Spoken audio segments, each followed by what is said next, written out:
They suffered stab wounds in the attack and are now being looked after in hospital. We need to make sure that when people carry out these activities, they feel the full force of the law. People think they can get away with this. The person who firebombed a few weeks ago is out on bail. That's not full force of the law. This crisis, it's a crisis for all of us. It's not enough to simply say we stand with Jewish communities. Of course we do, but we must show it and act it. And the responsibility lies with each and every one of us, because it is our fight too. Let's stop importing people from countries where anti-Semitism is the norm. And if our London Mayor, Sadiq Khan, in his infinite wisdom and belief in diversity, thinks that's the sort of diverse view that it's OK to have on the streets of London and the police don't get involved, don't be shocked, and don't you bloody dare claim to be shocked or upset or care about Jewish people being stabbed on the streets of our capital city in broad daylight. This is on you. You keep getting proven right every single time. Jews are not safe in this country. Well, absolutely. No one can be surprised or feeling shocked that this happened. No Jew certainly is. I mean, we had Zach Balansky last week saying this was just a perceived threat. Well, we can see this isn't any perception. This is real. This is happening on the streets. This isn't just an anti-Semitic terror attack. This is an attack on Britain, on the Western liberal democracy and values. The first politician that uses the word shocking, I might just go and throttle him, because this is anything but shocking. It's the most expected thing is almost overdue, if you ask me, because, I mean, I just left Israel last week. I thought it would be the last time we were woken up by explosions, but clearly not. The Jewish community is our community, and their safety is our safety. And we have to make it absolutely clear, robust, strong leadership, and this has to stop, because otherwise it's almost being normalised, and it's terrifying, and we're sick of it. Enough's enough. Our plan is a complete step change in how we protect communities, moving beyond piecemeal responses to a sustained nationwide effort, one that ensures that people across the United Kingdom can live freely and without fear. Across the UK, on DAB+, on your smart speaker, on your smart TV, and on your side. This is Talk.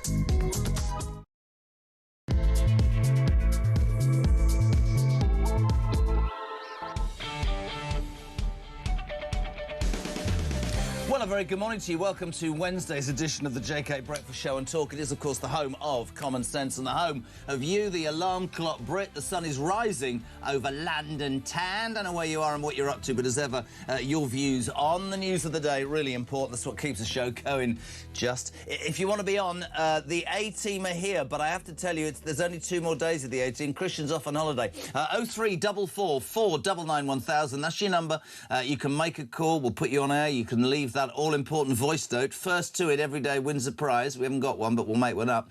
You can text the show as well, 87222. Start your message with the word talk. There's only one story that you're waking up to today, a story that has dominated the news, the appalling arrest, the debacle, the death and the fallout of 18-year-old Henry Novak. We talked about this yesterday. The footage, that body cam footage, was so appalling. Every single politician has got involved, every single media outlet finally talking about a story they should have been talking about 24 hours ago. It culminated last night with protesters, 10,000 plus clashing with police outside the forces. I'm not allowed to say the forces, am I? The organisation's headquarters in Southampton.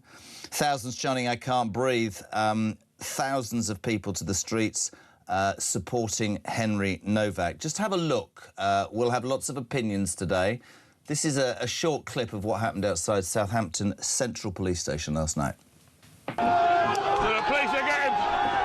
police are getting killed now, guys! The police are getting killed now! They're outnumbered! I'll give you the facts of what happened and then I'll tell you what I think. Last night, Hampshire and the Isle of Wight Constabulary announced that 3 of the officers involved in that arrest of Henry Novak are still serving and one has resigned. Love your thoughts on whether they should be prosecuted or their pensions taken away. It comes as police forces, and this is the central point, my friends, are under pressure to scrap positive discrimination policies because it is seen as two-tier policing.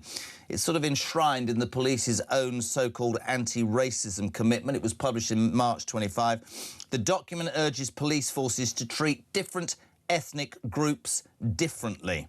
Even Hampshire and the Isle of Wight Constabulary said in 2022 that being anti-racist, ethical and inclusive is top of our agenda. My question this morning and all this morning is this symptomatic of what's happened to the United Kingdom in our quest to do right by almost everybody, OK? And I will tread this carefully, but it's almost kept me awake last night because I'm so angry about this. In our quest to be the country that does right by everybody, which is important before you jump on my back, have we gone, because I think we have, so far the other way that seemingly our police will approach arresting different ethnic groups differently? Can I just nail this for everybody who's recording this who wants to stick, you know, the boot into me?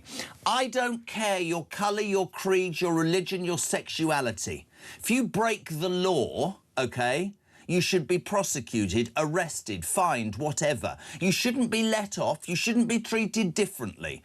Somebody said something on this show yesterday which apparently got traction because some people were offended by it. Somebody rang this show and said that if Henry Novak, I can't even remember that piece of... What was he called? I don't even want to know his name. Digwa. 21 years isn't enough, by the way. If it had been the other way round, there would have been a mass outpouring, right? We talked yesterday on the show about what happened after the appalling situation in America 5 years ago, George Floyd. Every single person, politicians, footballers, anybody took the knee. And I was supportive of that, right? But what was the outrage yesterday on Henry Novak? Yesterday, the outrage centred on Southampton Police Station last night and will be labelled by our Prime Minister, who says there's no two-tier policing. Oh, it's the far-right thugs. I don't condone, right, the people that threw bricks and bottles and shouted. I never will, so don't label me with that. But they have got to understand, politicians, I genuinely mean this, that the good, hard-working alarm clock Brits have had enough. They've had enough of feeling the unfairness is seeping to every single part of their lives. And yesterday was another example. It doesn't matter the colour of your skin. If you break the law, you should be treated the same. But that young man was not. OK, he died. The last thing he thought, heard and even understood was he was being read his rights because a police officer didn't believe him when he said, I can't breathe, because a Sikh gentleman had said he'd been racist to me. And as Blexley said yesterday, when you arrived at the scene of the crime, if your assailant's been racist to you, why are you holding him up against a wall? Appalling policing, and my thoughts on them we'll talk about. I'm sorry to kick off, but so many politicians have got involved. We played Nigel yesterday. He's been accused of whipping up division. Maybe you agree with that. Maybe you don't. Maybe you think there's a man who stood up and told it how it is. I've no idea. One man... Oh, my God, I've just been past the National Police Chief's... Oh, I can't even read that. Right, one man...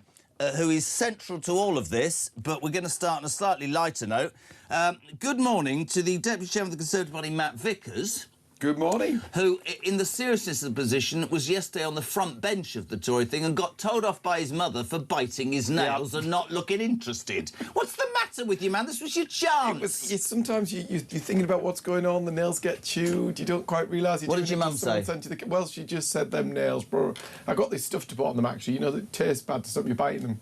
Is that what you do? It's a habit. You bite your nails? It's a terrible habit. People think it's like a nervousness thing. Imagine your mother really proud somewhere north of Watford Gap going, oh, my son's on front...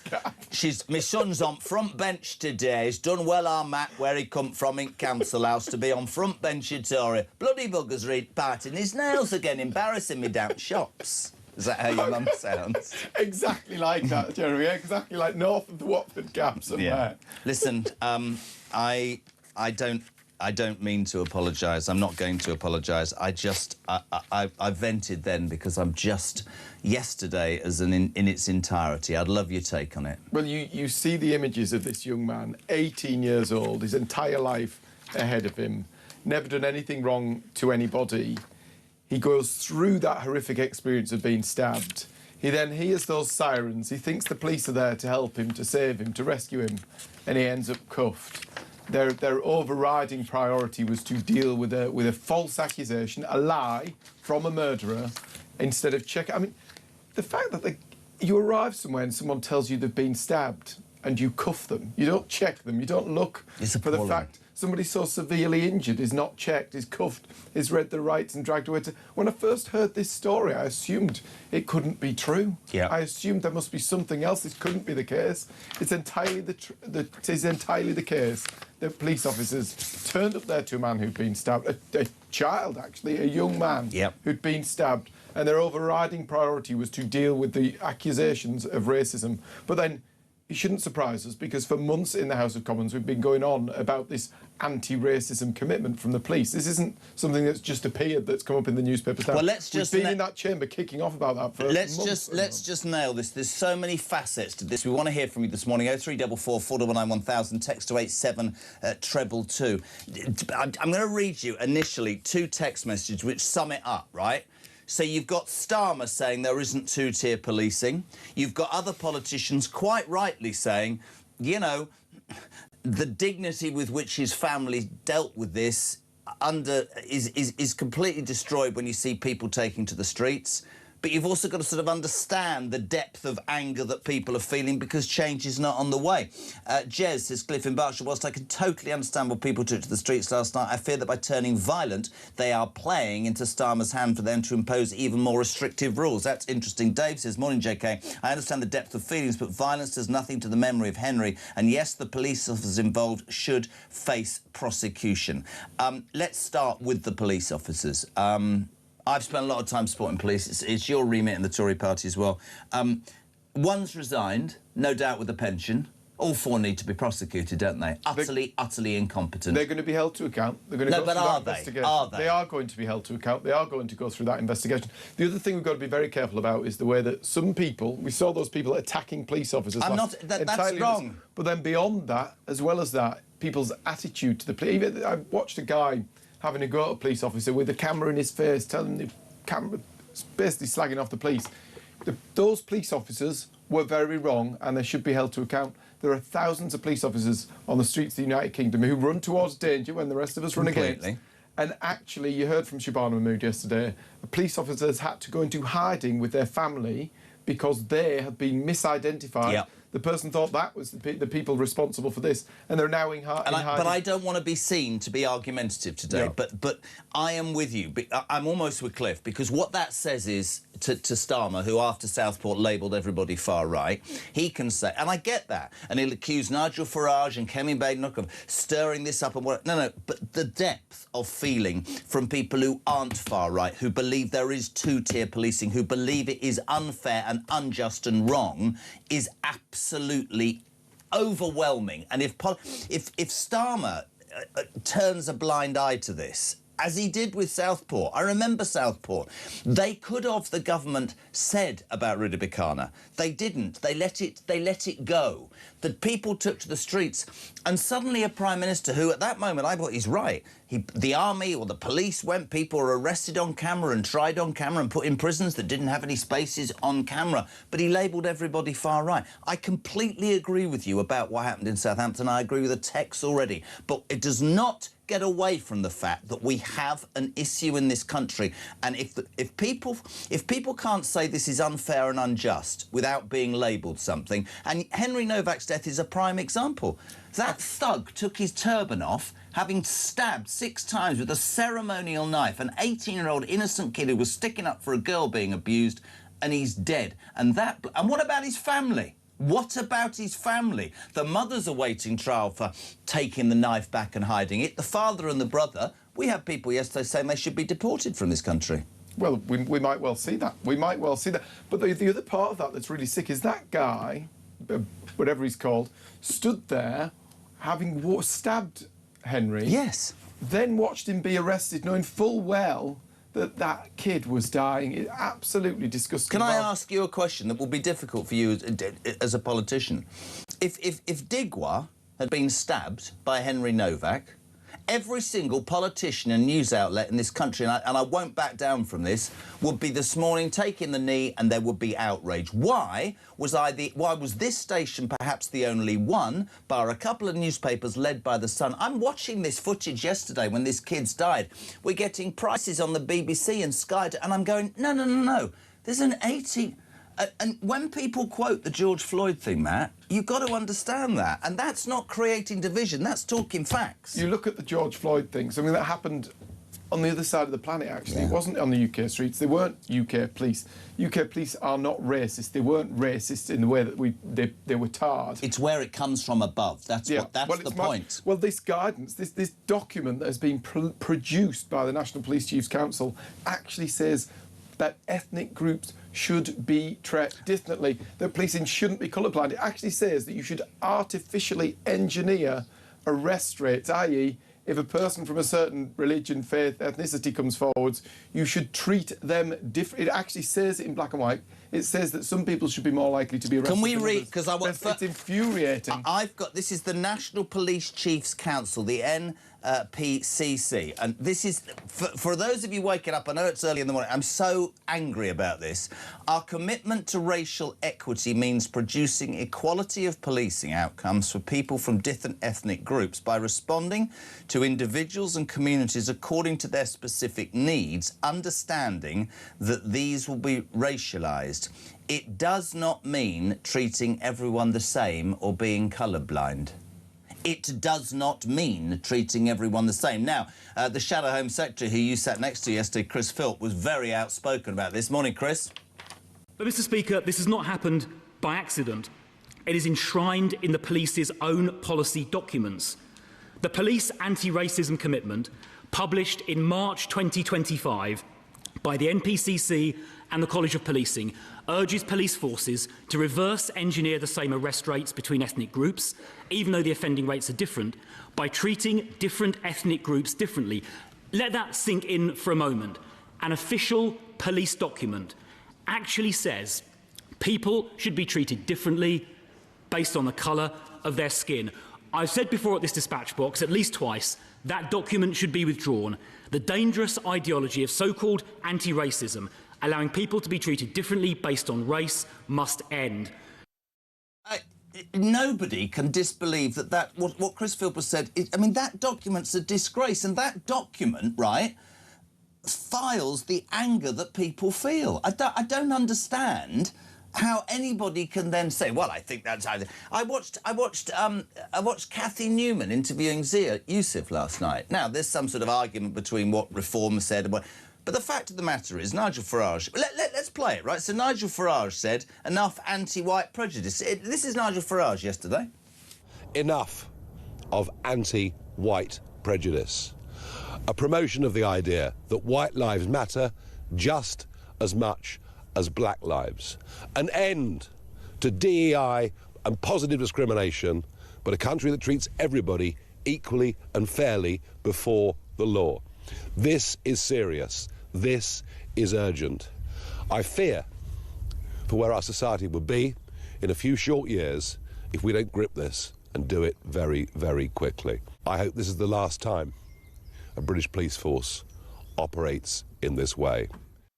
He played that on the show yesterday, and lots of people were saying this was Prime Ministerial that was finger on the pulse. The response from our Prime Minister was pretty nailed on. This is Keir Starmer. Well, I think Nigel Farage's reaction is the wrong reaction. And I start my answer to your question through the eyes of the family. They have said they do not want this whipped up. They have been through the most extraordinary, awful experience. They don't want this whipped up. And Nigel Farage is completely wrong to use this to try and create division. He would be wrong in any circumstances. But when Henry's family are saying, please don't do that, it's our son, then really, as politicians, as human beings, we should start where they start. And that's where I start. Irrespective of your politics, you just saw two men, neither in your party, and people wonder why people gravitate to Nigel Farage. Even you'd accept that, right? Well, you see Keir Starmer. What a sad, pathetic, wimpy, non-existent drip. The problem with all of this, your boss next, is that because Farage stuck his head above the parapet, finger on the pulse, people and all that, other politicians have gone, well, you're being divisive. Now, he said white lives matter, took a pause, he said, as well as black lives matter, and people have been going, oh, this, that and the other. This is your boss on Good Morning Britain. I keep trying to get her on here. Morning, Kemi. Nigel Farage said today it should be white lives matter. Are you making the same point? It should be everyone matters. It should be everyone matters. We should not make this about Nigel Farage. This is about Henry Novak. And I listened to his father, and it was absolutely heartbreaking. And this morning I watched that body cam footage, and I just kept thinking, what if that was my boy? That his last moments were spent in handcuffs. He knew he was dying, and he could see the confusion, his attacker claiming that he had been a racist. It's an awful, awful way for anyone to die. Matt, loads to take in, but I think all of us would agree that all lives matter. And I thought for the last 3 hours how I would put this. All lives matter. But if we have a politician who says white lives matter as much as black lives matter and gets cut off, Kemi was, I mean, Ed Balls, don't even get me started, right? Don't even get me started. The fact is that the reason there's an argument is many people would say that the current policing, and we've read it out, is favouring people who perhaps in certain instances aren't white and in certain instances are white. I heard Cathy Newman last night laying into Zia Yusuf going, there has been racism towards black people and Asian people from the police for years and years, and there's been proof of that in the past. But that doesn't justify what happened yesterday. It has to be for the same for everybody. And when the police document says we're going to treat people differently because of ethnic groups, are you surprised, Matt Vickers? And I don't condone it. Are you surprised, then, the depth of anger this country's feeling? Because I'm not. Well, do you know what? Rightly across the country, people are infuriated. They're disgusted. I mean, of the thousands of people out protesting and making that noise yesterday, there was a gang of idiots. Yeah, but the vast majority of them are just infuriated. There was a woman who emailed me yesterday, a constituent, who, if you speak to the family, tell them they're amazing. What am I going to do to protect my son? That is how people feel at home. They've seen a policing, the people who we rely on to protect us, letting this kid down so unbelievably that you can't help but feel it. You saw that amazing, incredible family, that father, mother and sister, yesterday. To watch them and the way they handled that situation is... You can't take it. I mean, they're incredible. But the family are incredible, but politicians need to understand. I know everybody's been throwing barbs at each other. The problem is it shouldn't be about politicians sticking their own... No, but was Nigel... I'm sorry, I'll stick my head on the line. Because I played it directly on the show. He said, white lives matter, as do black lives. But everybody jumped on that. Hear me out. Was he playing politics and being divisive, or did he have his finger on the pulse of the nation? Because when you look at that, your lady had her finger on the pulse. She talked as a mother. Starmer. I mean, just a robotic pain in the backside. Nobody's going to buy that. That's why people like Kemi and Nigel because they grasp the bloody moment. Well, the other thing is, you look at the record. This document in policing, this National Police Chiefs Council guidance, we have been calling it out since March 2025 when it was published because it is a Labour document? National Police Chiefs Council, but we've asked the Home Secretary to call it in. In fact, we had an amendment there to allow the government to call it in and say no. You guys can't go away creating balmy documents that disorientate the police and misset the priorities. The fact that so who wrote this crap? National Police Chiefs Council. Can we get somebody from the National Police? They're not going to come on here, are they? Why would they not come on here? Are they scared? But you can go back on the record. You can look at what's been... This has been called out again and again and again. The government hasn't reacted. In fact, I don't know that Nigel Farage had anything to say about it before yesterday. I'll ask Zia Yusuf later. I'll ask Zia Yusuf later. It's on the record. Okay. You can look through Hansard how many times I've called it out, how many times Chris Philp has called it out, and they've allowed it to carry on. We've allowed this...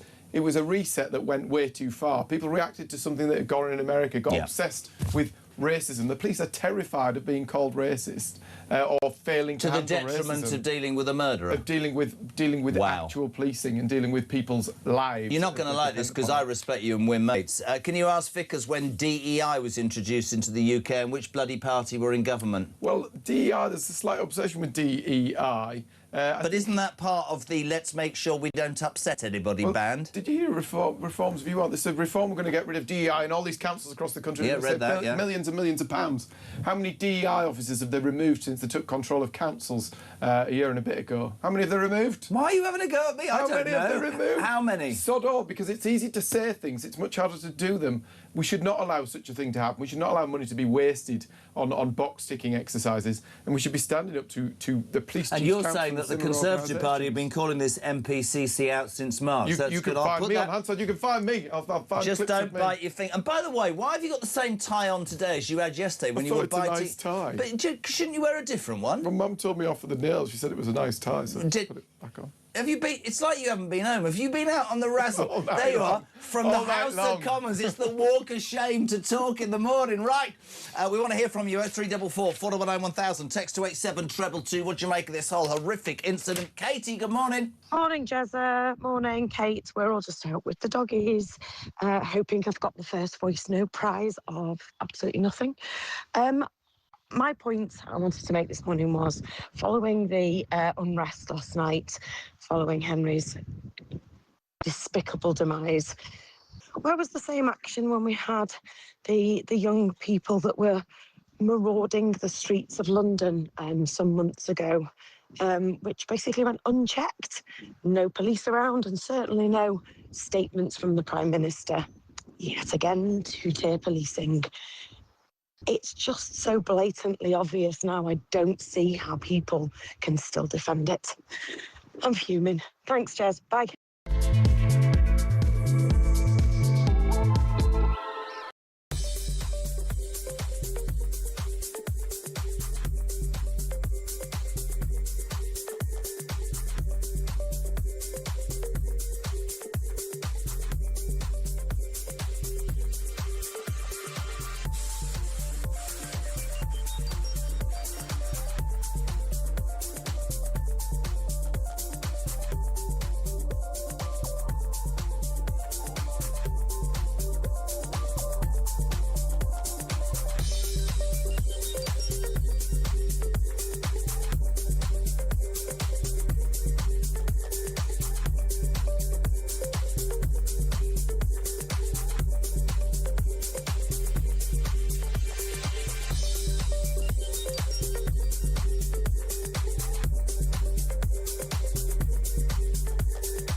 We need a change in culture.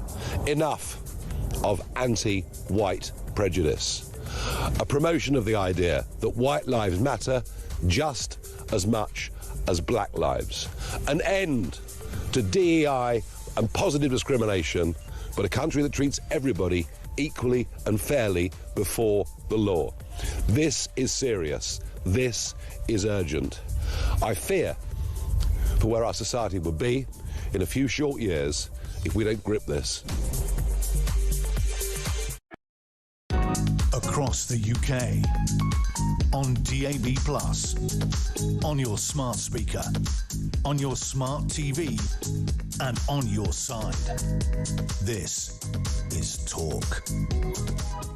Welcome back, 6:30 Wednesday morning, June the 3rd. And can I just say happy birthday to my 36-year-old daughter? Yes, The eldest is 36, Harriet. The youngest is 2. How did I manage that on one test?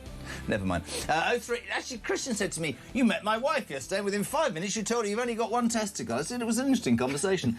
Cancer's not funny. 0344 499 1000. Text to 87222. Loads of comment, but I'm going to just occasionally, in the misery of this job, one has to have a slight smile. And Matt, are you prepared to play a new game called Fill in the Missing Word? Yeah. Good morning to Anthony. Tony from Enfield. He says Keir Starmer's family tree must be that of a cactus because there's no end to this... Spike.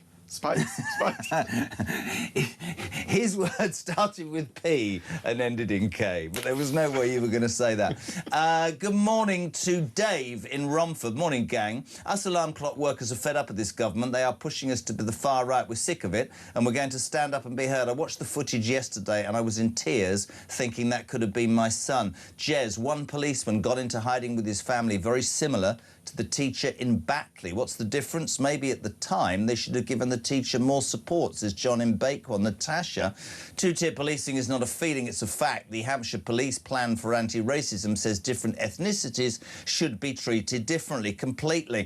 Jez, says Chris. Mahmood saying police going into hiding. What about the teacher who's still hiding from from local Muslims in that area? She is gaslighting us. Jezza, Rosa in Yorkshire. It's the senior management within the police who should be held to account. They're the ones who dictate policy and training, not the officers on the ground. Bill from Romsey, the protests against Henry Novak were bound to happen when you have a government, governments, Labour and Tories, who use the policing to keep certain religions happy because of their votes. Very interesting. Mick from Kent. Jeremy, we've had enough. It's been said over and over. Protests do nothing. I don't know the answer, but I'm telling you, it ain't working. And finally now, Nick, young Brits are waking up to two-tier policing, two-tier justice, two-tier employment, two-tier education and a two-tier civil service. Unless you're on the left or an ethnic minority, you don't even get an interview. This country's on its arse. Wayne, good morning. Morning, Jezza. Morning, Mr. Vickers. It's Wayne from Erdington in Birmingham. Nobody's condoning any violence of any shape or form. But you know what, mate? People in this country, and I can't say it anymore, we are sick of being cannon fodder for this government. We are always on the receiving end of the crap. Honestly, mate, we are sick of it.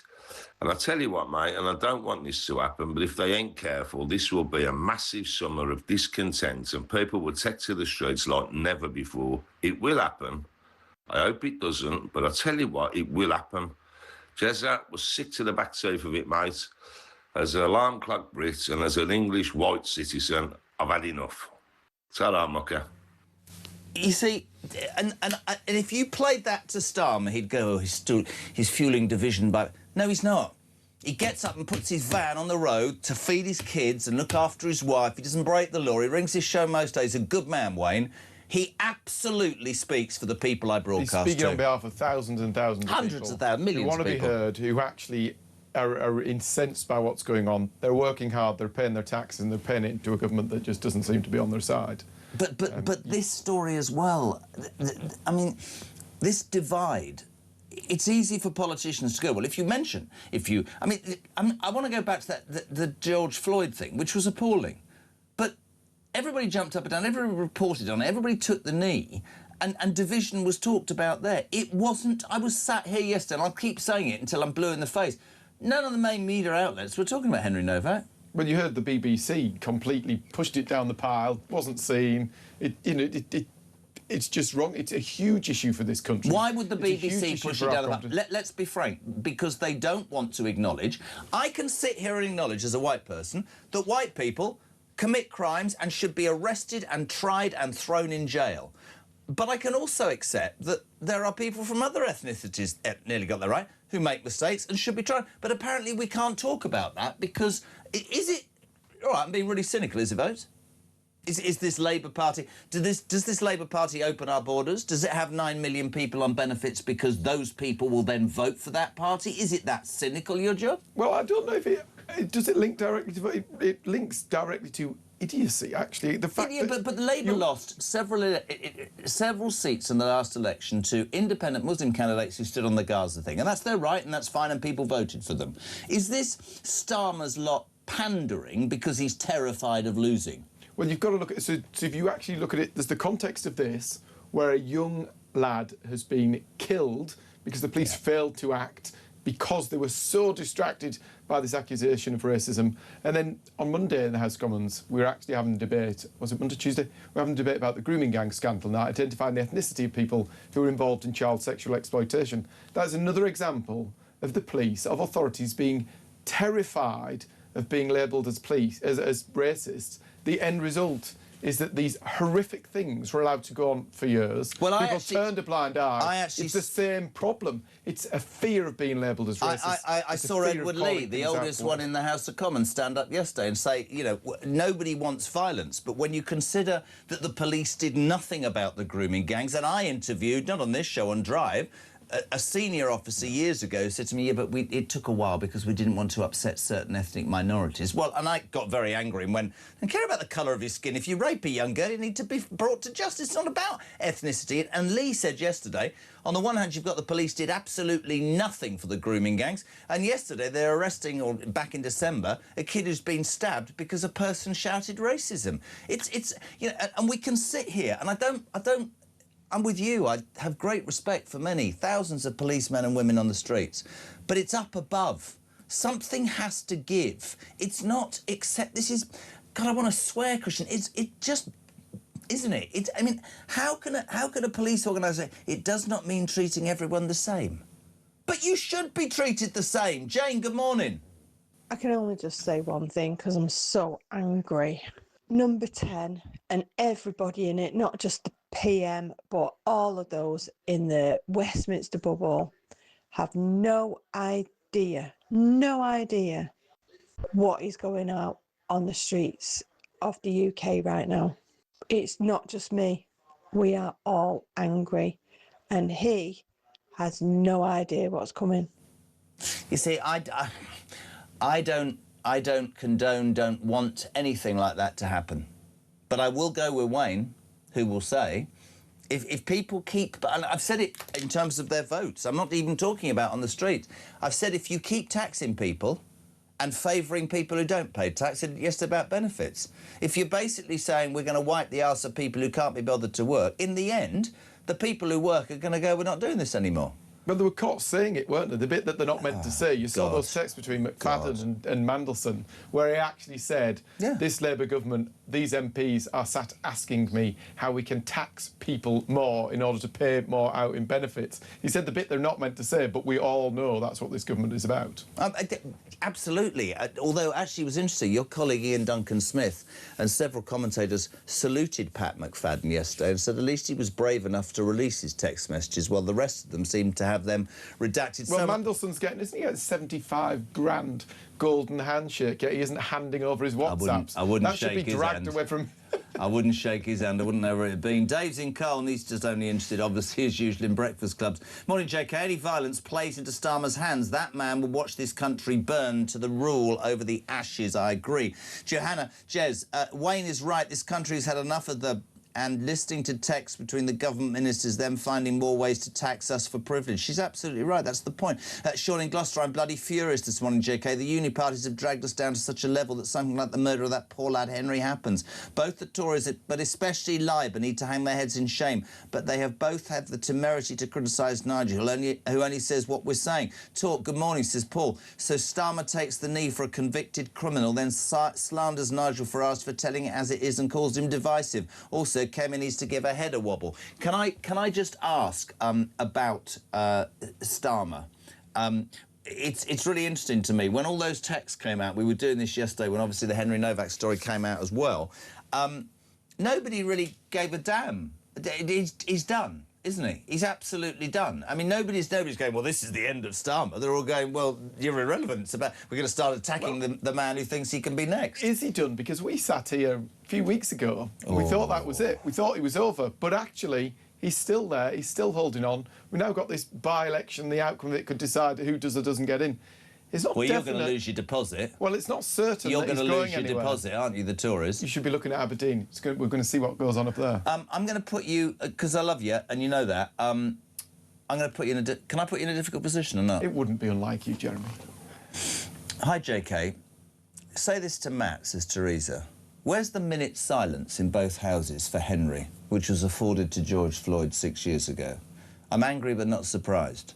That is a very, very valid Why don't you point. bring that up in the comments? I'll bring it up. I will ask I'm the being Speaker. completely serious. I will ask the How Speaker the this hell, morning. Yeah. good for you, Matt Vickers, and Teresa, this is a genuine man. How the hell are both houses staying quiet for George Floyd for a minute and that 18-year-old died choking on his... I'm sorry, it's a fact, having been arrested.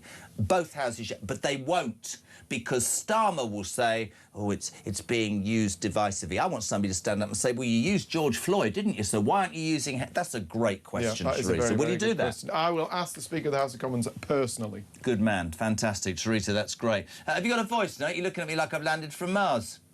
No. Right, back in a minute. This is Talk Breakfast.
Across the UK, on DAB+, on your smart speaker, on your smart TV, and on your side. This is Talk. Welcome back, 18 minutes to 7 o'clock. We're live across the UK. Talk Breakfast is on. It is, of course, the home of common sense, but we're part of a stable, and I was walking in this morning. My good friend Chris Evans sounding fantastic on Virgin from 6:30 every morning. He's got Shania Twain. I've got Matt Vickers. Jeez, man. And just listening to that wonderful promotion there on TalkSport. Don't forget the World Cup's coming up on our sister station, TalkSport. Just the best coverage, everybody. And you're excited. TalkSport. So basically, this is how it goes. If you want sport, TalkSport's the only place to go. If you want music, irreverence, and the greatest DJ ever to walk the earth, and that's me, because he knows I think that, go to Virgin. And if you're just feeling like you're just wound up and angry and some bitter old bald 60-year-old, not bald yet, you just want to have a go, then keep it tall. Sorry, football, World Cup, you're quite excited. Stockton Town, they didn't quite make it. The mighty Stockton. The mighty Stockton. No, not that I'm trying to get votes the or best anything way like to that. spend the best way to spend a Saturday afternoon. But the Borough, we nearly got there. We nearly got them up into the Premier League. We're at Wembley Only by default because Southampton cheated. You were knocked out by Southampton. Well, they're anything but saints, aren't they? Oh! It was actually disgusting to see, like, a sport where everybody likes to think they operate with a bit of dignity and sense, to have this sort of Spygate Lots of people scandal getting going on. angry about the police. Listen to Mark from Donny. No, it isn't just a managerial issue within the police, Jez. The rank and file happily buy into it, in my experience. There's no managerial instruction to drag Henry across a stone driveway whilst he was dying. The copper chose to do it. Rob, good morning. Morning, Jezza. So Starmer and Mahmood think the demonstrations at Southampton last night were unacceptable. Well, our country thinks the murder of Henry was unacceptable, but we also think that those who facilitated them, namely the 4 police officers who turned up and were completely unacceptable in their actions. You can just hear it in people's voices, can't you? It's really the fury. It is absolute fury. It's disgusting. And it's the fact that these police officers who we think are there to serve us, you can imagine, in my head, I can't get the, you know, that guy on the floor, dying, wondering how long he's got left. He hears those sirens. He hears those police officers. Have you got that Blexley clip from yesterday? I want to play this clip to you because Peter Blexley, who ex-copper, good copper, old-fashioned, think the Sweeney 30 years ago, obviously stuff that happened. He was angry beyond angry, but what he said yesterday at this time, I'm going to play it now, to me, we're talking about the coppers, nailed on. Take it away, Blexley. If you watch the opening scene of that body-worn camera, you will see Digwe's brother propping up Henry Novak against the wall of this house. OK? So let's just dynamically, instantly assess the situation. Imagine that we are police officers. We've been told there's been a racist attack by a white man on a brown-faced man, and we turn up, and the first thing we see is the brother of the brown-faced victim propping up the white man against the wall. Hang on a minute, right? If your brother gets assaulted, would you be propping up the man who is the alleged assailant up against the wall as if you're giving some form of first aid? No, of course you wouldn't. So instantaneously, you're going to find out what's gone on. I mean instantaneously, not in 3 minutes. You're not going to handcuff a bloke. And when you hear Henry's faltering voice, losing its tone, losing its volume as his life ebbs away, you're not going to say, I don't think so, mate.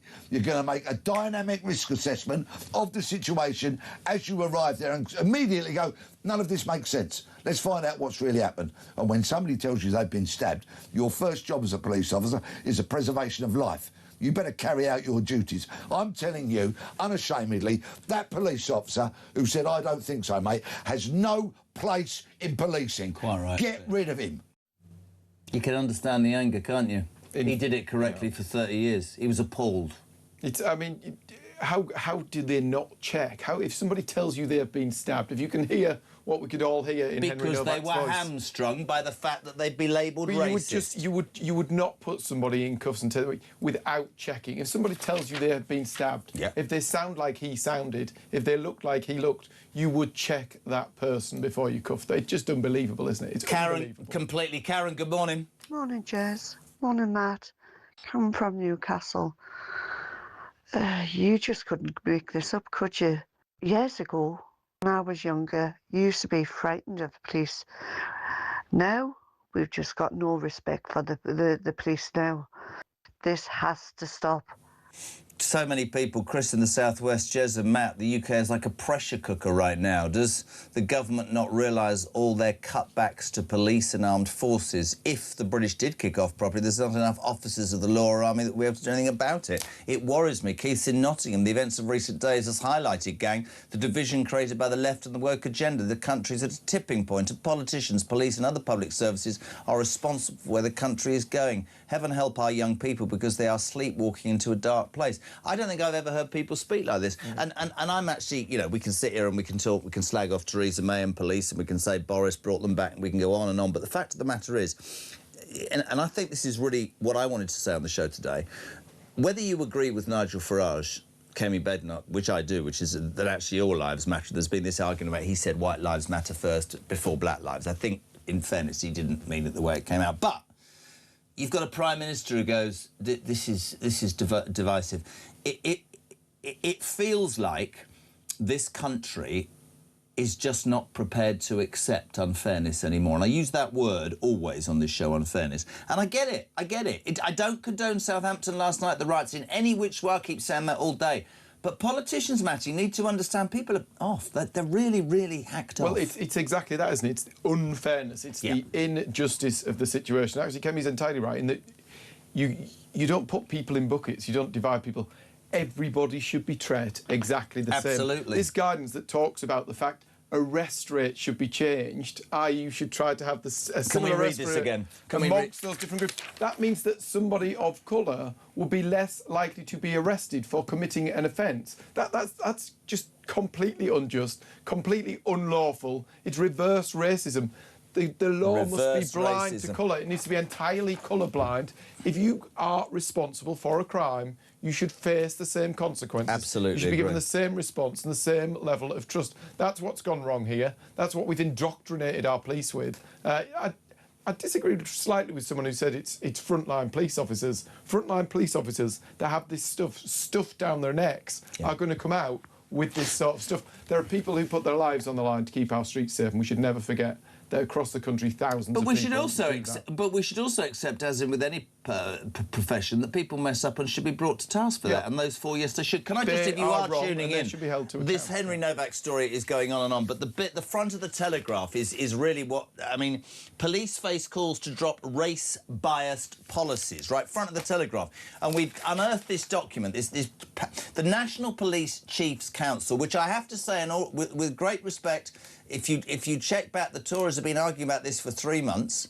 It says, and I quote, "Our commitment to racial equity means producing equality of policing outcomes for people from different ethnic groups." We get that.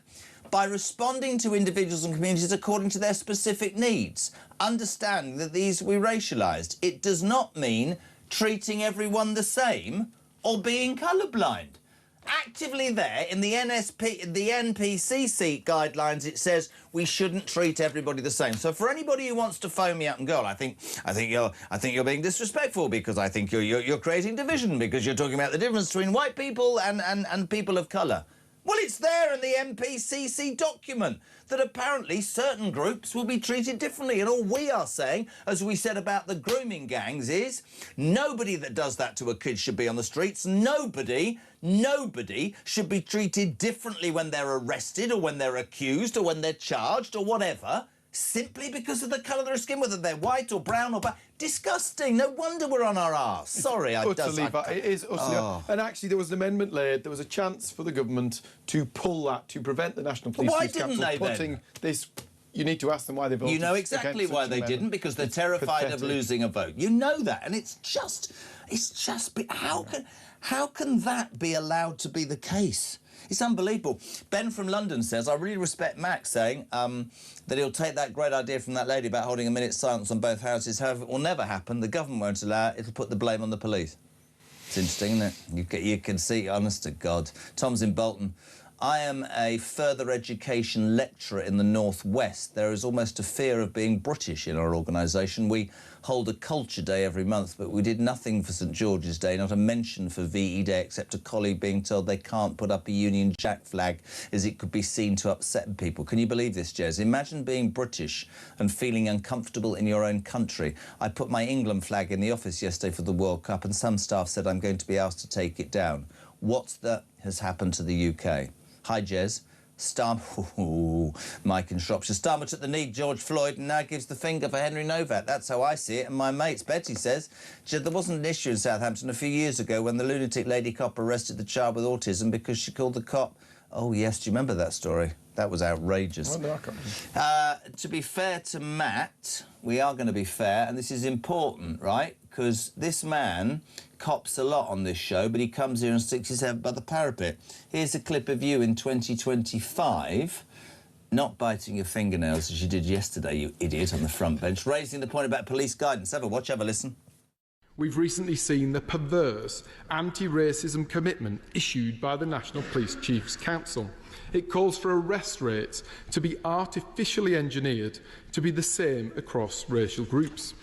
Advice to treat black and white suspects differently is morally indefensible.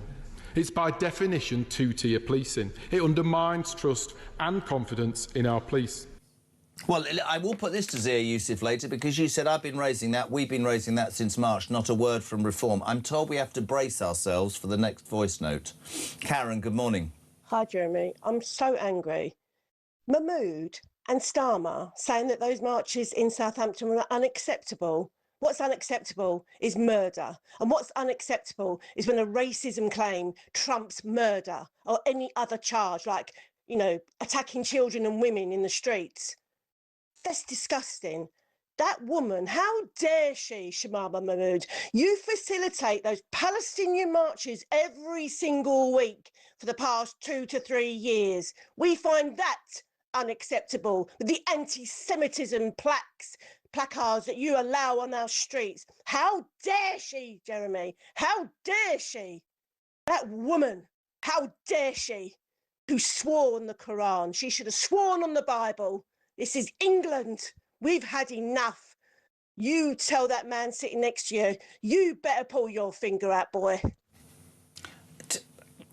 Could you pull your finger out? Finger solidly pulled out. But there is a very valid point there. When you, loads of people have gone, oh, she's saying England, she's far. No, she's not. I'm dribbling. She's absolutely passionate about what she sees as this country falling on its backside. Well, you've got to compare, which she very validly compares, those anti-Semitism hate marches that take place in London week after week with vile anti-Semitism, racism. It is racism, the same sort of racism that people should be obsessed about, in contrast to the racism that they're obsessed about when it comes down to colour and creed.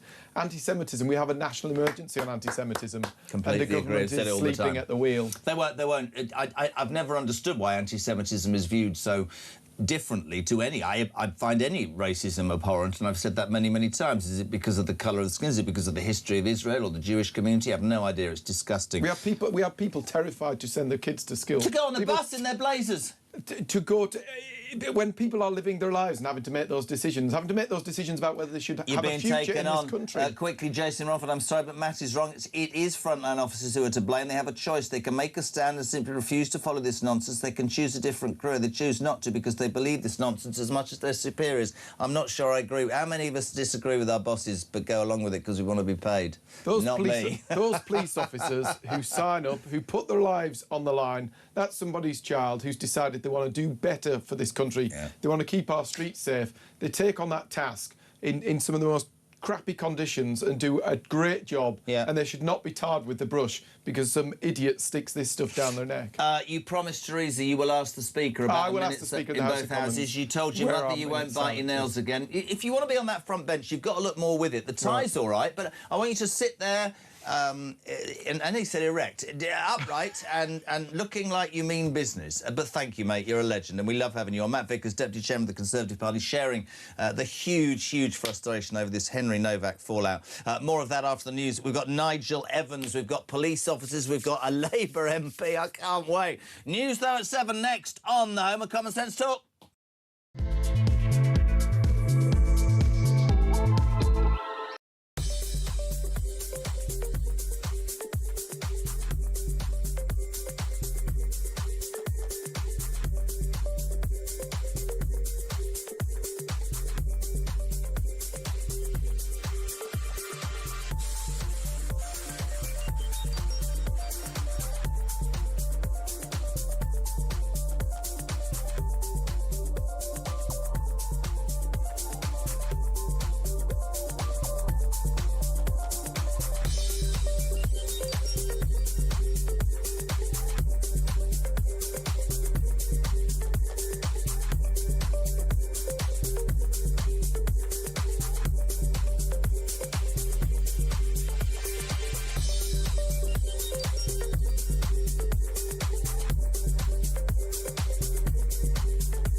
And when you hear Henry's faltering voice, losing its tone, losing its volume, as his life ebbs away, you're not going to say, I don't think so, mate. You're going to make a dynamic risk assessment of the situation as you arrive there and immediately go, none of this makes sense. Let's find out what's really happened. And when somebody tells you they've been stabbed, your first job as a police officer is the preservation of life. That police officer who said, I don't think so, mate, has no place in policing. Quite right. Get rid of him. across the UK, on DAB+, on your smart speaker, on your smart TV, and on your side. This is Talk.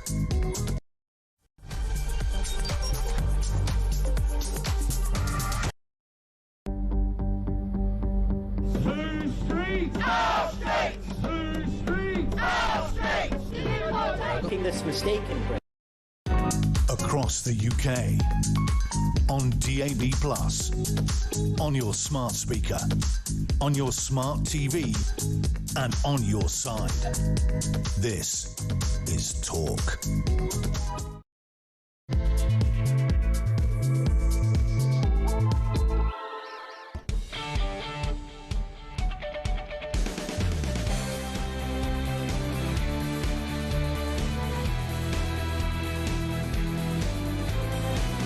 Hear me a second. Can you hear me now?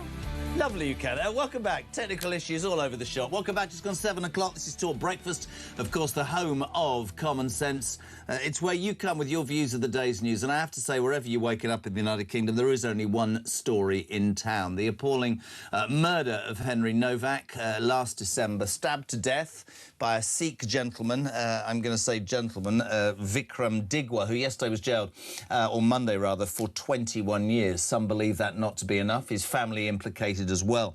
It has caused, rightly, national outrage. The body cam footage has touched the whole nation. It showed a young 18-year-old who intervened because a girl was being abused by a man carrying a ceremonial Sikh knife, slumped on the floor, telling British police, "I've been stabbed," and them going, "I don't think you have, son," and handcuffing him. And as they're reading his rights, this 18-year-old dies in a pool of blood, whilst the assailant, OK, has told the police, "Oh, he was being racist and he's being looked after." Then the truth came out. What it's done is it has created a massive, massive debate in this country. Last night in Southampton, thousands descended on the Central Police Station there, chanting, "I can't breathe." I do not, by the way, just so you can be aware of this, condone in any way some of what went on, but I do understand the increasing frustration. This is what happened last night in Southampton. The police are getting killed now, guys! The police are getting killed now! They're outnumbered! Nobody who feels passionate condones that. But if we do not as a society accept, right, that this frustration is building because of what many perceive to be two-tier policing. We unearthed a document, right? I mean, I don't even know if you're waking up where you're going to go, "Are you winding us up, Jez?" This is the National Police Chiefs Council. Quote, "Our commitment to racial equity means producing equality of policing outcomes for people from different ethnic groups." Great. Then it goes on. "By responding to individuals and communities according to their specific needs, understanding that these were racialised. It does not mean treating everyone the same or being colourblind." So we have it there, front page of the Telegraph. Police face call to drop race bias policies. Chris Philp, the Tory Shadow Home Secretary. This was him yesterday in the Commons. But, Mr Speaker, this has not happened by accident. It is enshrined in the police's own policy documents. The police anti-racism commitment, published in March 2025 by the NPCC and the College of Policing, urges police forces to reverse engineer the same arrest rates between ethnic groups, even though the offending rates are different, by treating different ethnic groups differently. Let that sink in for a moment. An official police document actually says people should be treated differently based on the colour of their skin. I've said before at this dispatch box at least twice that document should be withdrawn. The dangerous ideology of so-called anti-racism, allowing people to be treated differently based on race, must end. We have to understand that that is unacceptable. We've had debate all morning with Matt Vickers, the Deputy Chairman of the Conservative Party. It kicked off yesterday. Nigel Farage stood up and he said, you know, white lives matter as much as black lives. Let's be honest, all lives matter, as Badenoch said. But then apparently Farage was accused of being, well, I mean, he's divisive and he's winding everybody up. Or is he just responding to what the hell's going on the streets of this country? Let's play it all. Let's be honest to people on this show. This was Nigel Farage yesterday saying enough is enough. Enough of anti-white prejudice. A promotion of the idea that white lives matter just as much as black lives. An end to DEI and positive discrimination, but a country that treats everybody equally and fairly before the law. This is serious. This is urgent. I fear for where our society will be in a few short years if we don't grip this and do it very, very quickly. I hope this is the last time a British police force operates in this way. Now, whatever your politics, OK, and I'm not talking about politics here, I'm talking about leadership. I'm talking about the same as Kemi came out and said, you know, as a mother, all I could do was think about that. This is the response of our bloody Prime Minister yesterday. Have a watch. Well, I think Nigel Farage's reaction is the wrong reaction. And I start my answer to your question through the eyes of the family. They have said they do not want this whipped up. They have been through the most extraordinary, awful experience. They don't want this whipped up. And Nigel Farage is completely wrong to use this to try and create division. He would be wrong in any circumstances. But when Henry's family are saying, please don't do that, it's our son, then really, as politicians, as human beings, we should start where they start, and that's where I start. And shall I tell you why I disagree with you, Keir Starmer? Fundamentally, and this isn't pro-Farage or pro-Kemi Badenoch, you, because you won't deal with the issue of two-tier policing, use that family who, yeah, were incredibly dignified. You use them as a shield because you don't want to deal with a problem that is patently obvious to millions of people in this country because you're scared of what might happen at the ballot box. Well, listen, mate, you're stuffed anyway. Morning, Dave. Yeah, Jez, it's Dave from Hertfordshire here. This whole thing about the two-tier policing system, etc., you know, I've always suspected it for many, many years. I mean, look at it. The two-tier system is everywhere. Whether you go for a hospital appointment, a dentistry, schools. I mean, RAF pilots, for crying out loud. We want the best doing the jobs, not, you know, ticking quota boxes. It's a joke.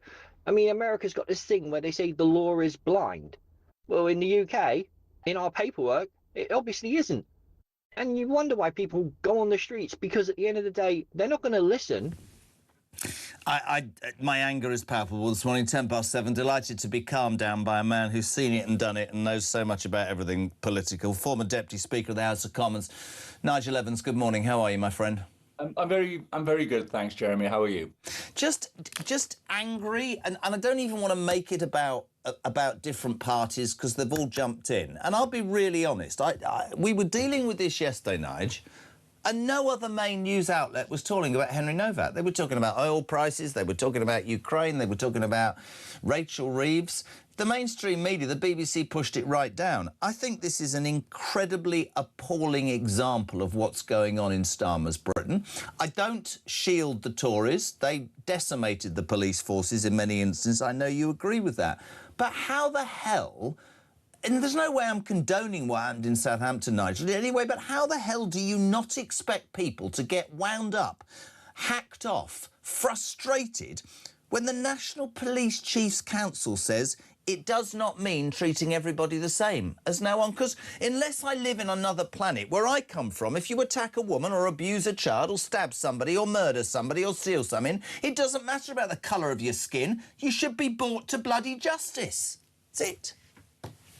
No, you're absolutely right. And there is two-tier policing, irrespective of what Keir Starmer says. The DEI movement has really gone way too far. The pendulum has swung so far that I'm afraid it ended up in the way that... and I saw the footage yesterday. I brought myself to watch it. It's something that I don't really like doing. And I was incredibly moved.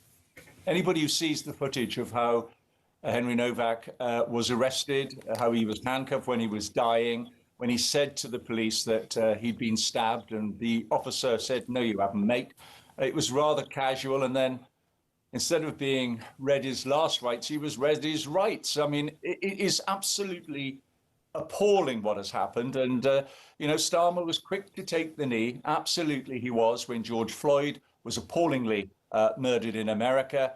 And yet he was very late coming to recognize the issue on our own shores here in the United Kingdom, with a policy that basically says that when the police arrived, they were following their own guidelines, which basically got the victim arrested, and his accuser was basically believed immediately. And that's the problem. That is the problem with the guidance that's there. That guidance ought to be torn up. It should never have been introduced. So the sad thing is, Jeremy, I don't believe that even if the police had called the ambulance straight away, that poor old Henry's life would have been saved. No, but to be dying on the floor, and the last thing you remember is some incompetent police officer reading you your rights because he's too terrified. Somebody said something to me the other day about broadcasting, and maybe it's the same in policing. People in broadcasting nowadays are so scared of losing their jobs, they forget to do their bloody jobs. And I mean, you won't perhaps agree with me. I want those cops. I don't care what anybody says to me. I know one was falsely accused yesterday and has gone into hiding. I want them prosecuted. I don't give a toss about... yes, of course, I care about the bosses and their ideology. That is sheer and utter incompetence. And I do not believe... I mean, one's resigned with a full pension, Nige. What are we saying? No, there's a full investigation going into the incident, and that's absolutely right. That's exactly what should happen. I'm thinking as well, I looked at some of those scenes in Southampton, and I can understand the passion on behalf of the people. And Keir Starmer, if he sees that footage, should know that the tipping point has been reached. Oh, he'll use that as an excuse to label all those people far right. And whilst Christian nailed this for me earlier on, I don't condone the bottle throwing, the abuse. I don't, and none of that, right? Because there's always mindless thugs. But behind some of those mindless thugs are people who are genuinely concerned about what is happening to this country. Yeah, and you touched on it earlier on. Do you know, I bet there's a ton of the police that are holding those shields there. A number of them would have probably looked at that guidance and thought this is rubbish. And yet they were forced to follow it, right? So you just think about that for a second. If you remember, Jeremy, I know it's on a different scale completely, but when the BBC newsreader once read something and it said something about pregnant people, and she did that and said pregnant women, she was reprimanded for that. She was. I mean, that is the society we're now living in, where DEI is basically taken control.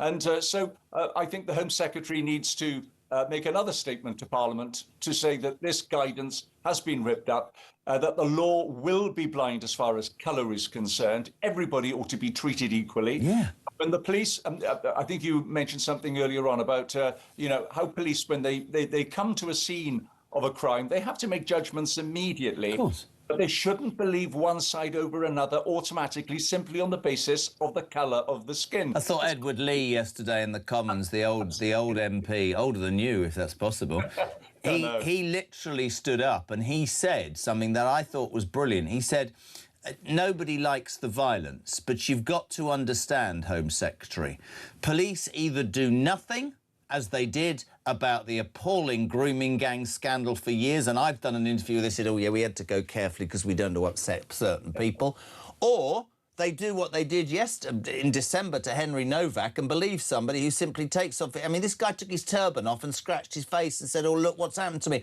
I don't believe, and I know I'm old-fashioned, we were brought up to be scared of the police, to respect the police. It's gone. But if the National Police Chiefs Council is basically saying, let's treat people differently, I fear for us, because a crime is a crime. And you know, you're going to call me cynical. The only reason that man who's on screen right now, our Prime Minister, won't condone anybody of it seems like in this instance, he doesn't even mention Digwa, does he? Not at all. He knows that 5 Labour MPs lost constituencies, including Jonathan Ashworth in Leeds last general election, to independent Muslim candidates standing on a Gaza ticket. That's their business. People voted for them. That's the democratic process. But he's terrified. But he's missing the point. Because I say the British people, you have to be bloody well careful. There are people in this country, millions of them, who are not far right, Nige, but they've had enough. Absolutely, and those people who marched in London the other day, people with the England flags and Union Jack flags, they were all labelled as far-right activists, and of course they weren't. I was on the streets of London. I was going somewhere, and they were all out for actually a good time, supporting their flag, and there's nothing wrong with that whatsoever. I mean, you talk about two-tier, and you mentioned grooming gangs. The real problem with the grooming gangs is there again, it's two-tier. That they are afraid to investigate fully that because it's based on race, because there is one part of the community that is involved in these grooming gang scandals. And it's appalling that they've been allowed to get away with it. And it's exactly the same in this sort of policing as well. But I just want to add one thing as well, Jeremy. And I thought, by the way, Henry Novak's father was incredibly measured. I mean, I don't know where you get the strength to do that. I looked at the photograph of him and his son standing in the Raffles Hotel in London. It looked as if they were at a wedding or something. And my goodness me, your heart goes out to Henry's dad, his family. I mean, it's absolutely appalling. And also, I think you're right as well that a lot of people seem to just be jumping on a bandwagon when they say anything that Farage says about this issue is he's trying to stoke discontent. No, he's not. He's just raising the bleeding obvious that people have been blinded to over many, many years, and sadly it resulted in the sort of actions that the Hampshire police took that day. But I would say one more thing as well, and that is that on Facebook, I looked at a Reform ad which suggested that Kemi had actually said something that white lives did not matter. I looked at that and I was quite appalled by it. I don't believe for a single second, because I know Nigel Farage very well, I don't believe he had anything to do with this whatsoever. And I hope he'll look into it to see who was responsible for that, because it's exactly the same as what happened with the BBC and Donald Trump, where they spliced two things together. But this was the whole point, and I'm glad you brought that up, because yes, that was ridiculous and wrong overnight. Kemi and Nigel were both saying the same thing. Nigel Farage said, white lives matter, and he paused and said as much as black lives matter, but they cut it. Kemi said, all lives matter, and then there's something in Reform tweet or something which is ludicrous. The point is, right, when Starmer says Kemi and Nigel are politicising this, well, you hid behind the family. I said it in my introduction, you hid behind the family, didn't you? Because you don't want to upset anybody. You cannot criticise anybody, Starmer, because you are gutless. That's the whole reason. You know what, mate, I do this show to the best of my ability, and I never want to think what I'm about to say is true, but I look at a country, my country, 60 years I've been here, and I'm beginning to not recognise it, and I'm not trying to make that sound different. There is so much division. I just dream of the day that somebody, whether it's, I don't know, just don't laugh, whether it's Zach Polansky, Ed Davey, Nigel Farage, obviously it's not going to be Zach Polansky, otherwise I'll move to Australia. Whoever it is can stand up and say, listen, and you know the Thatcher thing, I don't care if 50% of you don't like it, but this crap is going to end. We're going to have policing that's about policing. We're going to have strong borders. We're going to have an army, for Christ's sake. We're going to look after people who can't work, but actually make people stop taking money for no goddamn reason. We're going to lower taxes. We're going to encourage buildings. We're going to encourage the building of businesses. My God, we might create some jobs. We're going to put Britain back on the map and be proud of ourselves. No, we're just heading towards, I don't know, mate, and I'm turning into my dad on the radio every day, and I never thought I would. Encapsulated, Jeremy, in the phrase common sense. You know, you say talk is the home of common sense, and this is exactly what it is. You know, we just want to ensure that policing in the United Kingdom is done on a fair, impartial basis, that nobody is given preferential treatment, the old quota system, where you need to ensure that, you know, we haven't got enough black people climbing mountains, so we're not going to give any money public money to the mountain rescue team. That actually happened when I was a member of Parliament. I spoke out against that and said how appalling it was. And that was done basically on the basis of not enough black people were climbing mountains. This is absolutely absurd. Every life matters. And that's all the policing guidelines should be, that you treat everybody exactly the same. When you enter or you go onto a scene of a crime, you don't automatically believe one side or the other. You let the evidence take you to where it happens to be. And if the tragedy of Henry Novak's murder, and by the way, you have to remember that Digwa was clearly obsessed with knives. That he had already been investigated for stealing knives from his own Sikh temple, I've read in the papers today. And yet it was decided that no action should be taken. Now, why wasn't any action taken then, Jeremy? Is that another example of the police thinking, oh, well, he's a Sikh, we better not do that? Whereas if it had been a white person, would the action have been different? As Kemi Badenoch said yesterday, if it had been a white person against a white person, what would the police have done in those circumstances? And, clearly we've been led into the situation where tragically Henry Novak was arrested. He was handcuffed, which was absolutely absurd. When he was lying on the floor, he was clearly not a danger. The whole thing is very upsetting, to be honest, Jeremy. It's something that's upset me almost more than anything that I've read this year. I couldn't agree more. Just before we go, we had Matt Vickers on earlier, and he was texted by a woman called Teresa, and I want to put this to you. You used to be the Deputy Speaker of the House of Commons. This lady, Teresa, said, Matt, can you please ask the Speaker, how is it that 6 years ago, both houses, the House of Lords and the House of Commons, had a minute's silence for the appalling murder of George Floyd, and it was dreadful? Why has nobody in Parliament suggested that for Henry Novak, then? It's a good suggestion, absolutely. Would you allow that if you were the Deputy Speaker of the House of Commons today? Of course. I mean, this is the aspect of every life matters. I can see absolutely a reason for doing this. It would almost, there again, give an opportunity for 650 members of Parliament to come together to stand in silence. United. And reflect on what happened in December last year, the appalling scenes that took place there. I'll tell you what, Jeremy, I'll text Lindsay myself and ask him to have a look at this. Good man. Listen, you're a great man. We love you, mate. I hope the book's going well. Nigel Evans, thank you, former Deputy Speaker of the House of Commons, saying he will, in fact, text Sir Lindsay Hall, who's the Speaker, and make that suggestion that Teresa made on this show an hour ago. Matt Vickers is going to speak to Lindsay Hall as well. I'm not being difficult when I say this. It was a great suggestion. There was a minute silent in the House of Lords and the House of Commons 6 years ago when George Floyd was callously beaten and died by those dreadful coppers in LA. Why isn't there a minute's silence for Henry Novak? Starmer wouldn't allow that, would he? Oh, that could be divisive. Or could it just be respectful, for God's sake? Let's go to Gloucester. David, good morning. Good morning, Jeremy. How are we all? Oh, all right. What do you want to say?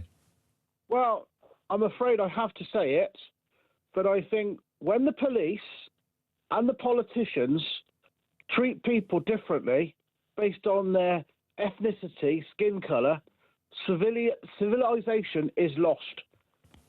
We are in deep, deep trouble when the police turn up and they decide on what they're going to do, depending on what's in front of them, on what colour the person is, what their ethnicity is. And politicians are doing it all the time. And I am very, very, very cross about this. I hadn't seen that film, well, I suppose most of us hadn't, until yesterday morning. I was shocked with the way that police officer treated that poor boy on the ground, that poor Henry, and RIP to Henry, and best wishes to his family, and I will say that.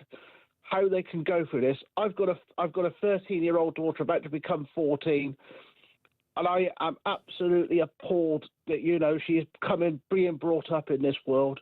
I really am. I was sat here yesterday. I have a son called Henry, who's nearly 18, and I just was I mean, listen, I'd be in jail. I'd be hopeless. But yeah, I mean, the dignity of the family. But what needs to be said, and what has to be said, is that it is not divisive to call this out. It is not divisive to put right a police edit that says it does not mean treating people the same, because we're trying not to upset people. You break the law, you break the law. I don't care the colour of your skin. David in Gloucester, thank you so much. Here's an interesting one from Natalie. Why are the police not dressed in riot gear at pro-Palestinian demonstrations? Oh, imagine. Morning, Charlie. It's Charlie on his way to work again, helping to pay that 40 billion welfare bill off. Just thinking out loud that the government are still trying to push through this anti-blasphemy law, which will further divide us. So if anybody has anything to say about Islamism or anything that's contrary to our Christian beliefs, you could get a knock on the door by the old Bill. Starmer's Britain. There you go. Have a good day, everybody.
What does he say?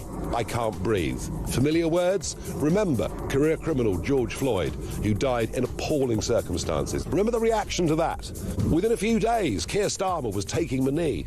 Black Lives Matter. And yet, what has the public reaction been from our leaders and politicians? And indeed, to be frank, much of the media to this. Silence. We're living in a two-tier culture in this country where the rights and privileges of white people matter less than those of ethnic minorities. Across the UK, on DAB+, on your smart speaker, on your smart TV, and on your side. This is Talk. Welcome back right on 7:30, Wednesday the 3rd of June, the birthday of my daughter, 36-year-old Harriet, and I've just looked through the glass and we've got a work experience girl called Harriet, who somebody has stupidly said, go and watch them do the breakfast show. I have only this to say to you, Harriet. Anything that you see or witness, this is an absolute mess. We're rubbish, Christian and I, no good at all. You won't learn anything here. I'd go to Chris Evans' breakfast show. If it was down to me, or TalkSport, I mean, I'm just being straight. What can you learn here? 0344 499 1000, text to 87222. Craig, good morning. Morning, Jeremy. Great show as always. Craig from Cornwall here. Just to say deepest sympathies to Henry's parents. Can't believe what I saw. Unbelievable. Police, well, what can you say? Beyond words. But just to rule that these Sikhs can go around carrying knives. You know, let's have one law, this country. One law for everybody. They're exempt. They can carry a knife. They're exempt from wearing a crash helmet on a motorbike. You know, no, you're here, abide by our laws. Disgraceful. Cheers. Another man with an opinion that will probably be called far right. Jez, Paul in Belfast, or even fast, depending on whether you've had any breakfast. Do you see what I did there? Dreadful. I spent 33 years in the army, spotting risks and dangers and advising or taking action to prevent attacks and dangerous threats to life. I can see as clear as day, Jez, that the threats to our once great country cannot be resisted. It's gone too far. The judiciary, the police, the civil service and even our NHS and doctors are against the British state. We are doomed, and I fear that even if reform do get in, they'll not have enough power to protect our citizens. Terry says, Jez, I watched the live stream from Southampton yesterday. Nothing seemed to kick off until the police arrived in riot gear. Can I just say, for all the people that jump up and down and go, oh, talk, it's fun. I don't condone any of the violence yesterday, I never would. It's fundamentally wrong. What I will stick my head above the parapet and say all bloody morning is, I understand how people are feeling. Not the thugs, genuine hard-working Brits who are going, let me get this right. So if I get arrested, I'm going to be treated differently than somebody from a different ethnicity. And if you think I'm making this up, the National Police Chiefs Council's remit on this, we found this morning. I'm going to keep reading. This is absolutely appalling. Our commitment to racial equity means producing equality of policing outcomes for people from different ethnic groups. Great. Then, by responding to individuals and communities according to their specific needs, and understanding that these needs will be racialised, it does not mean treating everyone the same. Right, and that's from the police bosses. So people get treated differently. The world's gone mad. Jez, I don't condone the riots last night, but this has come from somewhere. There is a lot of anger in the country just now. Whatever happened to the rule of law without fear or favour, says Pete. Couldn't agree more. Chris is in God's country. Do you know where God's country is, Christian? Northumberland, man, not Wales. What are you talking about? That's sheep country, is it? You know. Oh, your dad hasn't been on for a while. All right, Jez, keep going, man. How's it going? Jez, sorry, I disagree with Matt on one point. He says it's not the frontline police officers. It is. If my bosses told me to do something that was morally wrong, I wouldn't do it. If the police are blindly following their seniors, they're zombies. I mean, I get that point of view, but also they probably need to work. I'm not just having a... Jeff here. Morning, Jeff. I work for a company, right? And so do I. Well, what's your point, Jeff? I'm joking. I disagree with most of our management direction, but stay in the hope that one day I can influence change. Good point. Walking away would be cowardice. Don't read name or company, please. Oh, right. Sorry, Jeff. But you put Jeff in head. Right. Well, there's no company, but you're called Jeff. Jez, me and my husband just had a bet. Oh, sorry. I don't know why that voice came on. The Labour MP you have coming on, the first thing he's going to say is it's Nigel Farage's fault. Yeah. All right. I'll have a tenner with you on that as well. Tony's in bed for great show as always. Did we pay him for that? I have two simple questions. If the situation was reversed and a student of colour had been killed by a white student, would Starmer's response be as bland? Would the streets across the country be quiet? I think not. Vincent says, I want those cops named and shamed to take a civil suit of corporate manslaughter against the cops and the force. I am so angry. Caroline in Norfolk, I like to read these because people take their time. Jez, I'm actually now really scared to go out in my own country, even to the supermarket once a week. Keir Starmer comes out and says, what exactly? He appears so weak. And why are we teaching our police to have no empathy, no curiosity, no investigation, just to follow a narrative? It's horribly sad and scary, and I think this country is in a bad state. 25 to 8, we're live across the United Kingdom. Delighted to do a speak now with the former commander of Specialist Operations at New Scotland Yard, Roy Ram. Welcome to Talk Breakfast. How are you, Roy? Good morning. I'm very well, thank you. Nice to be here. It's a difficult one, this, for me, because, and I don't know what you're going to say. I've always supported the men and women on the front line, but I can't in this instance. I can sit here and talk about how ideology has changed from the top. I mean, the NPCCs thing, I'll ask you about in a second. But the cops that said, and I quote, you're not stabbed, mate. It's disgraceful, Roy. They have to be brought to justice. Cannot defend it. Cannot. Well, I'm not here to defend them, Jeremy. I thought it was sickening incompetence. Their first duty should have been to make sure that no one was injured. That included the person who was alleging that he had been assaulted, but also the man who was lying on the ground, clearly, evidently, from plain as day, in a very, very distressed state. And for them to do such a cursory examination and assume that he was lying, or that he was, presumably, that they must have thought he was drunk or of feigning injury. But there was sickening incompetence there without any shadow of a doubt. And I don't think that you'll get a police officer or a former police officer across the country who would disagree with that. The IOPC, if I've got that right, are investigating. I've got people here saying that they should be privately prosecuted. I mean, we read overnight of the 4 involved in the arrest, 3 are still serving, but 1 has resigned with a full pension. How the hell does that work? Yeah, candidly, I don't know. I think there's a lot of facets to this. I think that the IOPC investigation is important. It needs to move ahead quickly. Whether he or she have resigned should not in any way, shape or form detract from whether they might face prosecution going forward. So that doesn't matter. The pension issue, I have frankly, it's too complicated for me. I don't understand that. But I would have thought that a suspension of any pension payment should be in place until the conclusion of this IOPC investigation. Can I get your response as a former commander of special? Because this, for me, this morning, this isn't even political. This goes beyond this. The National Police Chiefs Council, and we have proof that the Tory party in opposition have been fighting this for a couple of months. Our commitment to racial equity means producing equality of policing outcomes for people from different ethnic groups. That's OK. By responding to individuals and communities, Roy, according to their specific needs. Understanding that our actions will be racialised, it does not mean treating everyone the same. As a retired former commander of Special Operations New Scotland Yard, does that not make your blood boil? Yeah, it does actually, and I find it very confusing. And I spent some time this morning reading the National Police Chiefs Council's Race Action Plan. And to me, it's over 50 pages long, but it doesn't, to me, give direct guidance or clarity of guidance to officers on the front line of how to deal with incidents that cross ethnic boundaries.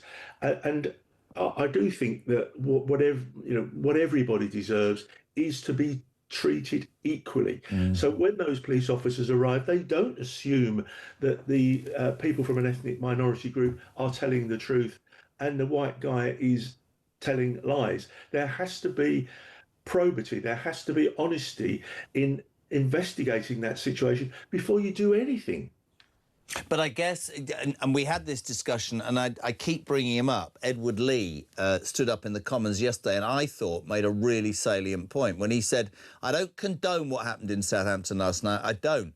He said, but you've got the police who have turned a blind eye and took 8 years to do anything about those horrible British Pakistani paedophiles in Rotherham. And I know this because I interviewed one of the big chief police up there and he said to me, well, Jez, we took 8 years because we didn't want to upset certain groups of people. Unbelievable. And as Edward Lee said, they did nothing there. And yesterday, or in December, their actions in Henry Novak, and it all smacks of, we're too terrified to know... No, not even... Actually, this is my point. Not too terrified to know what we should do. We're too terrified to put even a toenail out of space because somebody's going to jump up and down and call us a racist. So common sense and anything normal's gone out the bloody window, Roy. Yeah, I think there is a completely misplaced fear, well, a real fear amongst particularly frontline officers of being accused of being racist, and they tiptoe around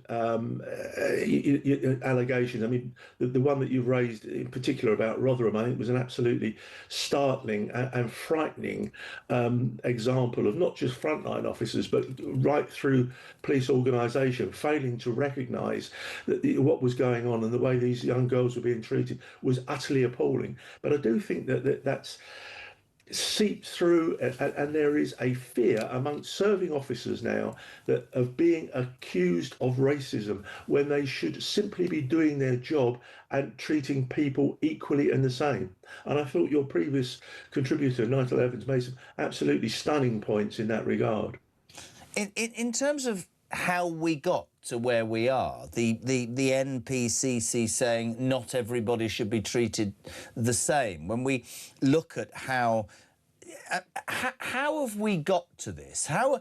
I mean, I started the show at 6 o'clock by saying that, excuse me, that Britain has always, am I allowed to say Britain? I've no idea, has always sort of seemed to be doing the right thing, be the moral leader. I don't know how to describe it. DEI, inclusivity, however we line it up, we seem to have gone so far to the other extreme that perpetrators of crime are treated better than victims, and people who come to this country and pay no tax are treated better than hard-working alarm clock Brits. And now, seemingly, you can break the law if you're a certain ethnic group or colour and be treated differently. It almost feels like, Roy, without exaggerating, that so much of the very fabric of what made Britain great is dissipating on a daily basis. Yeah, I don't think you're alone in thinking that, Jeremy. I think that there's plenty of people that think exactly the same. I think that just concentrating on the policing aspects, which is, I think about the only thing I'm really qualified to speak on, that way back, there's no doubt that there was racism in the police force, and something needed to be done. Yeah. And the pendulum has swung in the opposite direction, and it needs to be corrected. We are in danger of tiptoeing around because of the fear of accusations of racism. We're not dealing with allegations of crime properly. And I, on a personal basis, I have absolute sympathy for the other comments you made about the erosion of British values. Yeah, and policing, just like we were saying earlier, policing, we were scared growing up. If the police dragged you by the ear back to your mum, you were in. But now they get laughed at. I mean, just your response also to a text I had earlier.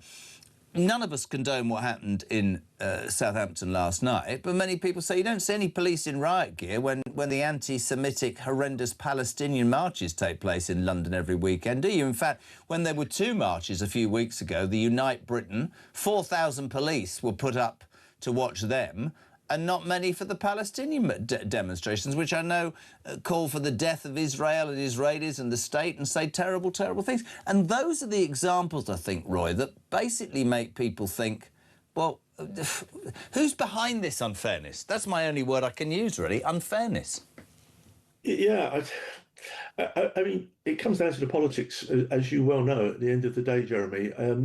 Police chiefs do what they are told. Yeah. And I think that we've had successive governments, and the one we've got at the moment in particular is unprepared to confront some of these very difficult issues, like the demonstrations that you've just been discussing equally. And I think it gets it makes people angry because they see and sense an inequality, and what happens then is it generates violence, and this is what we saw sadly on the streets of Southampton yesterday, and that was awful, and not the legacy that the Novak family want for poor Henry. Completely agree. Roy, an absolute pleasure to have you on. Please do come again. Former Commander of the Specialist Operations at New Scotland Yard, the excellent Roy Lamb there. 7:45, we're live across the United Kingdom. Morning, Harry. Hi there, Jeremy. I just wanted to say that I grew up in a loving family and community and was taught right and wrong. And from what I've seen in the last 10 years, it's heartbreaking, as I've loved this country all my life. Now, I don't tend to get involved too much in politics, but I do think Nigel in reform is the only one who can put this country back to what it should be. Hashtag justice for Henry.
across the UK. On DAB+, on your smart speaker, on your smart TV, and on your side. This is Talk. Now. Welcome back. What is it? 30 minutes to 8. We're live across the United Kingdom. This is Jeremy Kyle on Talk Breakfast, the home of common sense and the home of the alarm clock Brits. And so many of you responding. Doug in Oxford, good morning. Jez, has the police chief guidance replaced sir with mate when addressing the public as they did with Henry? Yeah, when they went, I don't think you are being stabbed, mate. Yeah, brilliant. Good morning, Jez. Why did the police need to turn up in riot gear? This is Mark in London. Morning, Marky. It's exactly the sort of heavy-handed response that fuels public distrust. Many people feel Labour, the civil service and the police have become detached from the law-abiding majority. If those in power keep ignoring public concerns, they shouldn't be surprised when people demand change. Humanity has been lost, loads of you. Jim in Exeter makes a point some people won't like, but I can understand it. One thing I don't understand and would love somebody to answer, he says, why are certain different races in the UK treated with so much reverence? Obviously, they deserve respect, absolutely. But what have they done for the UK that seems to make them so special? That's Jim in Exeter. But Gary in Bridgewater, and I can't do the Bridgewater joke I want to do because I would be fired. You drive down the M5 and Bridgewater is summed up by, well, there's two big sort of chimneys that emit quite smelly stuff. That's all I'm going to say. I'm not going to go any further with the joke. Anyway, Gary says, Starmer's words in Henry Novak's case hold about as much weight as they do in anything else. He has all the bleeding sincerity of a pickled egg. How about... is a pickled egg sincere? I've no idea. How much longer can we afford to have that as a Prime Minister? 0344 499 1000. T, good morning. Hey, Jez. It's T from Worcestershire. Well, we wake up today with the scenes of the protests and the few pockets that got carried away, chose to hurtle towards rather than use their words, the power in coming together. You will always have them. I do not condone it. I do not excuse it, just like the majority of us. But one thing I will say as I sit here reflecting on past current days as we tuned in to watch an 18-year-old boy drowning in his lungs as the police officer took his pale white hand as he was bleeding out behind his back because he was too concerned with the bigger picture past this in how he would look. As we all as parents just, our heart breaks as we look upon our sons and daughters and think, my God, what's going to come? As we watch the protests roll out yesterday and we see the few that got carried away, which again, we don't condone. What are we going to take from this? Are the ones above going to look down at them in a different way now? Are they going to judge them in a different way? Is this going to look bad on them? Or are they going to continue with the same rhetoric that they've been doing since Southport anyway? Scum. Look at them. White flag on their house, the white van on the drive. This is them, the far right. The man at the petrol forecourt. How bad of him, how wrong to speak truth to Rachel Weave. She's a woman. No matter what these people do, whether they stand there, whether they speak out, they will be cast aside as far right, and that will begin after Southport when Keir Starmer stood in front of everyone and spoke the most divisive words he could have ever done. People have got nothing to lose, and we don't condone it. It's wrong. You lose your argument, you lose your fight, and you're playing right into their hands. But am I not speaking truth? They won't judge us any other way, just the way they judge us every day. How powerful was that? Unbelievable, T. Couldn't disagree with anything. Let's go to the Conservative Home Office Minister. Delighted to have her on. Had some technical issues. Katie Lamb, MP, good morning. Good morning. I don't want to get into who... Listen, I've listened to Farage, I've listened to Kemi Badenoch. Both, I think, at the end of the day, agree that all lives matter. Things get cut up and said differently. The Prime Minister's response was about as inspiring as it usually is. Katie, I'd love your response. I had Matt Vickers on earlier. this is a situation, none of us condone what happened in Southampton, but surely all politicians need to understand the depth of anger over the unfairness, the injustice, and, yes, a two-tier policing system, and two-tier seems to spread through so much of our society, and people have had enough, haven't they? People are angry, they are terrified, and they have watched police officers stand by as Henry Novak bleeds to death, accused of racism by his murderer, handcuff him and allow him to die. Now, of course, people, when they watch that, are deeply moved, very frightened, and they are very angry, and people believe, and I think that they're right, that it says something more profound about the police, about our institutions, about how we deal with people in this country, and people have a right to express how they feel about that, and of course politicians have a responsibility and a duty to discuss it. What's your response? The National Police Chiefs Council, Matt Vickers, we showed him in Parliament 3 months ago saying this is the most unbelievable document. It says, our commitment to racial equity means producing equality of policing outcomes for people of all their ethnic groups. That's good. But then it goes on by responding to individuals and communities according to their specific needs, understanding these will be racialised. And then it literally says it does not mean treating everyone the same. I mean, and fair play to the Tories. They've been arguing about this this is ludicrous, Katie. Matt has been talking about this for months and months. Chris Philp has been talking about this for months and months. This is the logical conclusion of separating people into groups based on their race, based on the colour of their skin. Kemi's been talking about this. Claire Coutinho has been talking about this. The logical conclusion is to treat people differently based off nothing other than some of the markers that they may or may not have been. Does Parliament, sorry to jump in, I'd love more time, but does Parliament have the ability to change this ludicrous NPCC edit? The police have operational independence, but in the end, Parliament is sovereign because it is the expression of the will of the British people. And if there is anything really, truly unacceptable to the British Parliament and to the British people, anything can be changed in legislation. But we have to stop doing this, treating people as individuals, judging people based on their character, on their behaviour, is what has marked out this country and made it so brilliant and so successful, such a fantastic place to live for so long.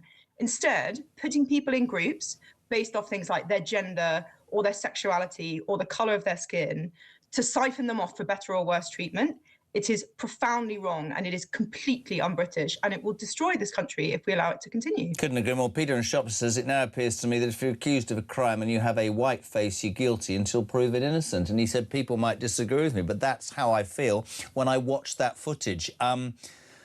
We've only got a minute. What do you hope comes from this, Katie? Do you think lessons will be learned, or will there be a cover-up by Starmer and his acolytes because they're too terrified of calling it out? I hope that this is a moment where the police and many of our national institutions, where our government understand and reflect on the logical consequences of the sort of grievance politics that they have become used to telling people they should feel. You know, this is not how we should treat one another. We should treat one another as individual people. And the cost of this approach can be measured in lives. Henry Novak has died. Valdo Calacane's victims were murdered because he was allowed to be released rather than sectioned because he was a black man and people didn't want to section too many black men. The many thousands of victims of the rape and grooming gangs, you know, the consequences of this kind of thinking are so devastating, and we have to have the courage to root out this way of approaching things and completely destroy it. Couldn't agree more. Just a final question, and I've asked all politicians. This came up at 6:20 this morning from a lady called Teresa, who said that she watched 6 years ago the House of Commons and the House of Lords have a minute's silence because George Floyd was callously murdered by those cops in LA, and every single main news stream was doing it. We were the only people talking about this initially yesterday. Matt Vickers said he'd take that to the Speaker. Nigel Evans said he'll phone up Sir Lindsay Hoyle. Would you agree that there should be a minute's silence for the death of Henry Novak, as there was for George Floyd? Yes, I would be very happy to support Matt on that. I think the the fact, exactly as you say, that there was a minute's silence for somebody who was killed by a police force completely outside of any of our jurisdiction in another country many thousands of miles away, and not in a case like this, highlights exactly the sort of disparity that we've been talking about. It's wrong. Katie Lamb, such a pleasure. Please come on again. It's lovely to have you on. Shadow Home Office Minister for the Tories. Thank you very much indeed. It's almost 8 o'clock. We're live across the UK. We'll start the next hour with the First Lady of Reform, Sarah Pochen. What do they make of the Henry Novak case? Back in 3.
What does he say? I can't breathe. Familiar words? Remember career criminal George Floyd, who died in appalling circumstances. Remember the reaction to that? Within a few days, Keir Starmer was taking the knee. Black Lives Matter. And yet, what has the public reaction been from our leaders and politicians? And indeed, to be frank, much of the media to this. Silence. We're living in a two-tier culture in this country where the rights and privileges of white people matter less than those of ethnic minorities. Across the UK, on DAB+, on your smart speaker, on your smart TV, and on your side. This is Talk.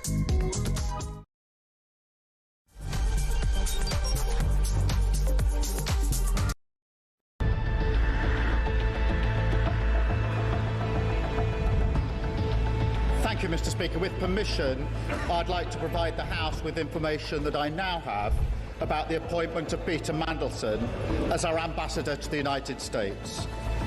But, Mr. Speaker, before I go into the details, I want to be very clear with this House that while this statement will focus on the process surrounding Peter Mandelson's vetting and appointment, at the heart of this, there is also a judgment I made that was wrong. The name had been submitted to the King as Minister's recommendation. The Prime Minister had made an announcement that Mandelson was his nominee without caveats. The British government had sought agrément, the formal diplomatic process for a host government accepting a nominee from the US government, and that had been obtained before I arrived in post. The position taken from the Cabinet Office was that there was no need to vet Mandelson. Mr. Speaker, I know many members across the House will find these facts to be incredible.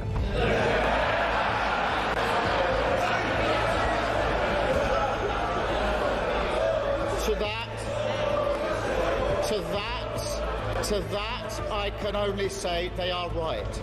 It beggars belief that throughout the whole timeline of events, officials in the Foreign Office saw fit to withhold this information from the most senior ministers in our system in government. This was not due process.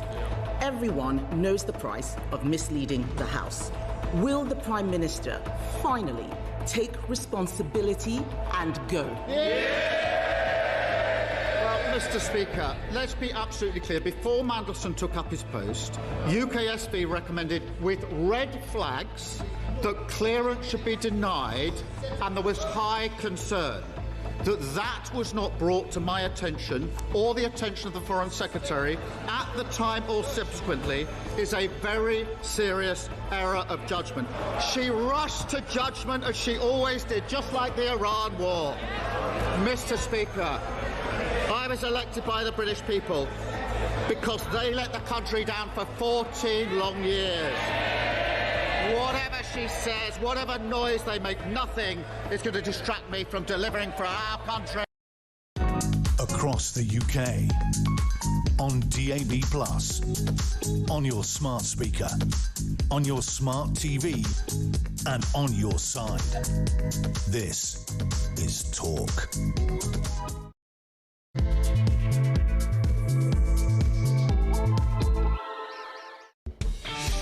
Welcome back or welcome along. Just gone 8 o'clock. We're live across the United Kingdom. This is Talk Breakfast. It is, of course, you know it by now, the home of common sense and the home of the alarm clock Brit. And there is national outrage about this horrendous story. Henry Novak, the 18-year-old university student who was fatally stabbed in December last year after confronting a Sikh man who had harassed female students. His attacker, Vikram Digwa, lied and claimed that Henry had racially abused him, and the police, believing Digwa, cuffed Henry, who kept saying, "I've been stabbed and I can't breathe," and whilst he was dying, read him his rights. It has caused, understandably, national outrage. Now, let's just tell it how it is. Last night in Southampton, people took to the streets. I do not in any way condone the stuff that was thrown, the things that were said, and the violence. I do not at all. But I will stick by what I have said all morning, which is if the politicians or the people that make decisions in this country do not understand the depth of anger that people are feeling, they're missing the plot. This was the police and protesters clashing in Southampton last night. The police are getting killed now, guys. The police are getting killed now. They're outnumbered. But I want to play you something that no mainstream media person will play you. There were also peaceful protesters. Look at this. I can't breathe! I can't breathe! I can't breathe! I can't breathe! I can't breathe! Off our streets! Racist police! Off our streets! Now, nobody, OK, wants to see violence. But you cannot tell me that the frustration in this country about what appears to be two-tier policing is not real. I sat here yesterday and I heard people say, you know, you get treated differently if you're a certain ethnicity, and I'm thinking, really? And I come into work this morning and the amazing Christian who's abandoning me for a week and going on holiday with his family, for God's sake, next week, finds this from the National Police Chiefs Council. Our commitment to racial equity means producing equality of policing outcomes for people from different ethnic groups. So far, so good. By responding to individuals and communities according to their specific needs and understanding that our actions will be racialised. It does not mean treating everyone the same. There you have it, in black and white, the NPCC, the National Police Chiefs Confederation, saying we should treat people differently depending on where they come from. Kemi Badenoch, Nigel Farage, they might have had a spat over words. They both said all lives matter. Nigel said, what's happened to white lives? Because let's be honest, right? 6 years ago, when George Floyd was callously murdered by those cops in LA, the world went mad. People were taking the knee on football pitches, in Parliament, everywhere, showing their respect. So do you know what I said to Matt Vickers this morning on the back of a woman texting me? There was a minute's silence for George Floyd in the House of Commons and the House of Lords. A tragedy that took place 5,000 miles away. Why are they not talking about one for Henry Novak? That's something we're working on. Morning, Jay. Morning, Jez. A great show as always. I just want to say the protest down at Southampton police station last night that I saw online. Yeah, fair enough. If you want to protest, go and protest. The whole thing is an absolute disgrace. And people are feeling like second-class citizens and have done for a few months now. But what I would like to say is the little section I saw where items were being launched at the riot police, I mean, there was only a small section. It wasn't massive. Don't do that, guys, because you're just giving Starmer what he wants with his digital ID and far-right thugs and all the rubbish. He hasn't come out and mentioned about the stabbings and women being attacked at Arsenal's parade the other day, as he, the team he supports. They're not far-right thugs, though. No, never are. Farage had his say. Kemi Badenoch had his say. People are angry. This, ladies and gentlemen, is how your Prime Minister responded to Henry Novak's tragic death. Well, I think Nigel Farage's reaction is the wrong reaction. And I start my answer to your question through the eyes of the family. They have said they do not want this whipped up. They have been through the most extraordinary, awful experience. They don't want this whipped up. And Nigel Farage is completely wrong to use this to try and create division. He would be wrong in any circumstances. But when Henry's family are saying, please don't do that, it's our son, then really, as politicians, as human beings, we should start where they start. And that's where I start.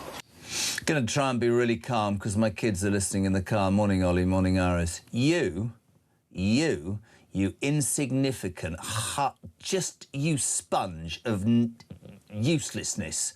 You accuse politicians who speak out because they understand the depth of anger as being divisive. And yet you use the shield of Henry Novak's family, who, yeah, were really, really dignified, and I completely accept that. You use that as a shield because you do not want to accept that there is two-tier policing, because you are too terrified of upsetting certain people and it coming back and biting you on the backside. Well, everybody knows you're toast. And just watching his response, peeps, is it just me?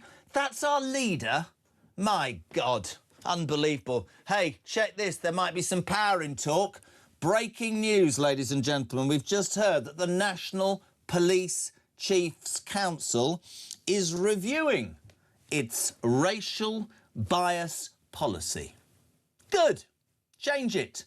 Because every single person, whatever their colour, creed or religion, who breaks the law, whether they're a grooming gang assailant or they stab somebody in the street, I don't care the colour of their skin. I don't care where they come from. I don't give a damn. They should all be treated exactly the same. We say a very good morning to the First Lady of Reform, the MP for Runcorn and Helsby. God, I'm angry. Morning, Sarah Pochin. Good morning, Jeremy. I share your feelings of anger this morning. It's so difficult when you can see something just disappearing in front of your eyes, the very fabric of what was supposed to make this country great. Nigel Farage stood up yesterday. I actually don't even want to make this about different parties, Sarah. I want to make this about common sense. He talked about this cannot continue. He was slated for being divisive. Kemi stood up and said, all lives matter, which is exactly actually what Nigel said, because he said white lives matter, pause, as much as black lives. And yeah, and I'm going to put to you straight away this morning what I put to Katie Lamb, I put to Matt Vickers, I'll put to you.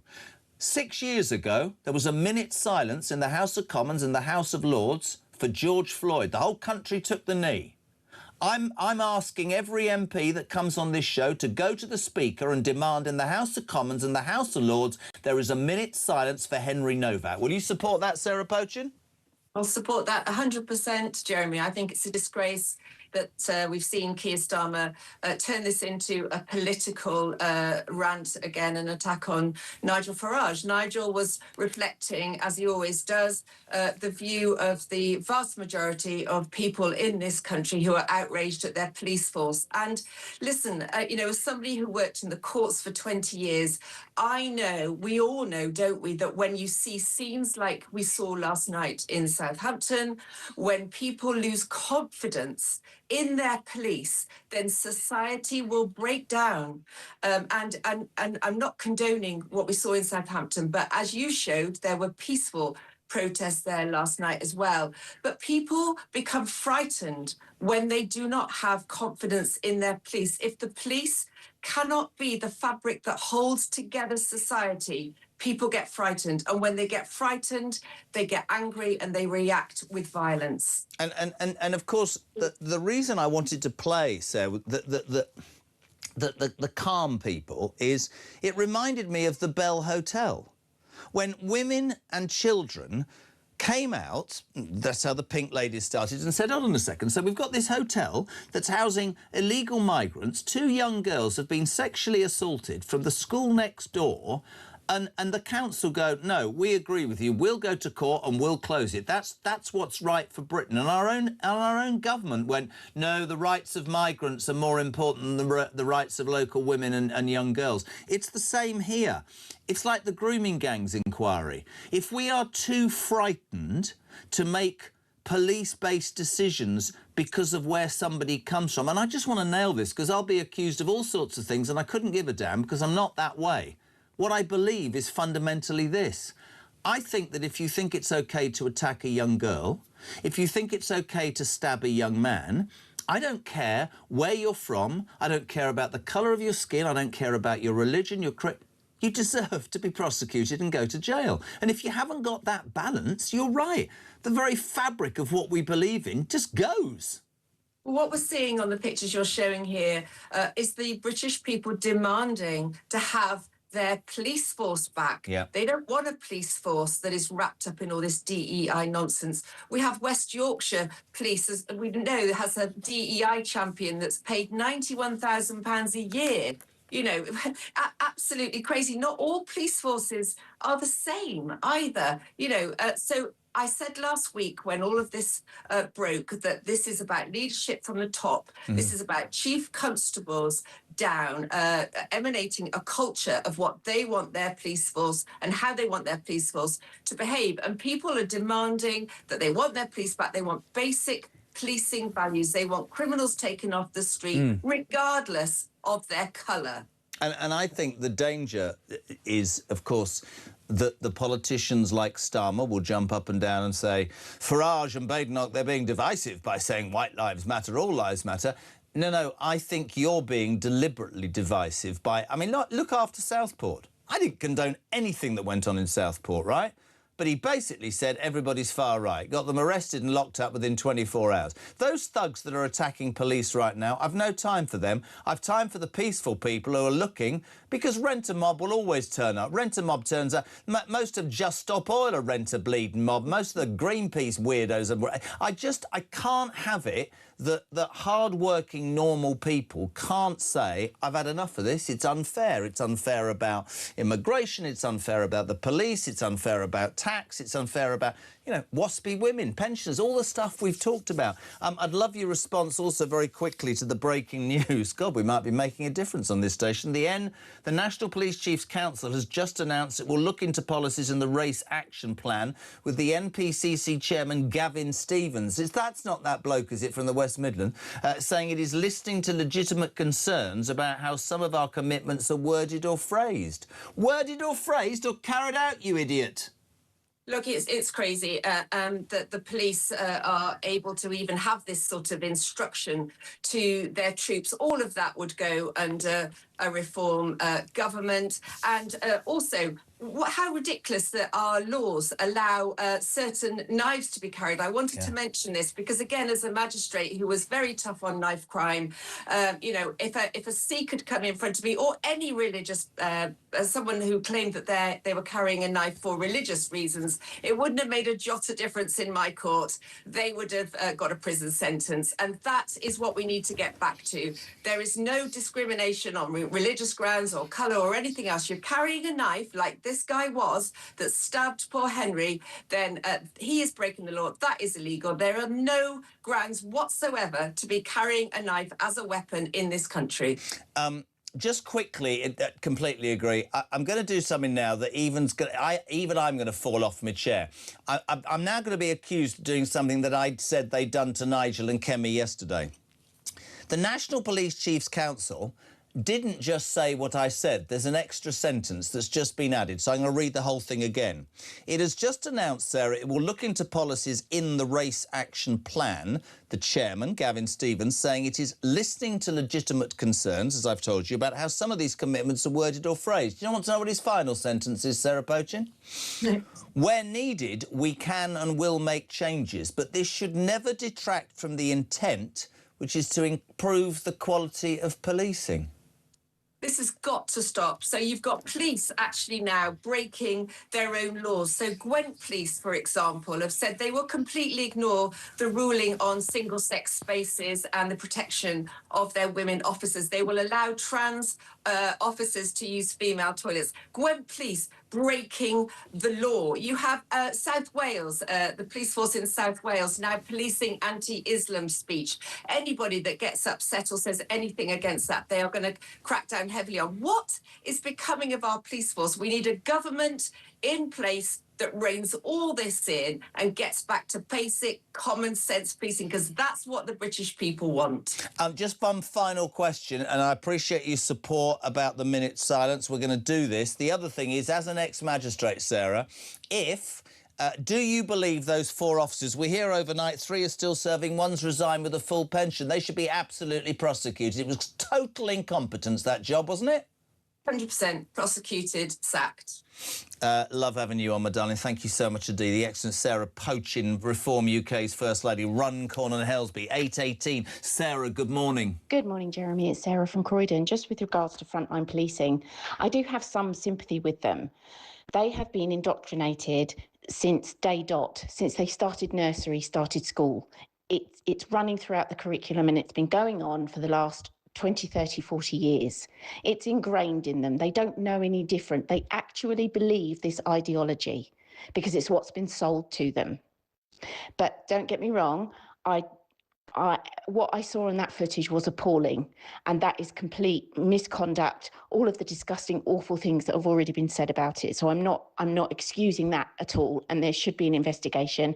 The sad thing is, I don't believe the investigation will find anything. I don't think there'll be any outcome. Lessons will be learned, all of those usual things that we're told, and nothing changes.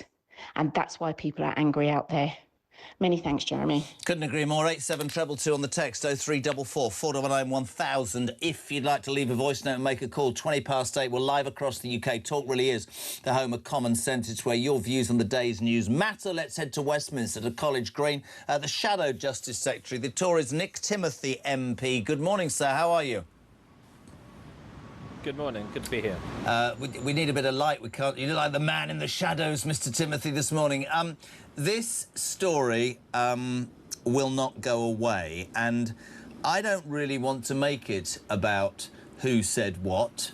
Should Nigel have said it? Should Kemi have said it? I'm going to go with all lives matter. What I want to talk about, Nick, is the National Police Chiefs Council. This is utterly bloody ludicrous. In 2020, where have we become as a society when they freely admit it does not mean treating everyone the same? They admit this morning they're going to look into policies, but they say that none of that should detract from our intent, which is to improve the quality of policing. Well, if those rules improving the quality of policing resulted in what happened to Henry Novak, no wonder the British public are losing faith in them.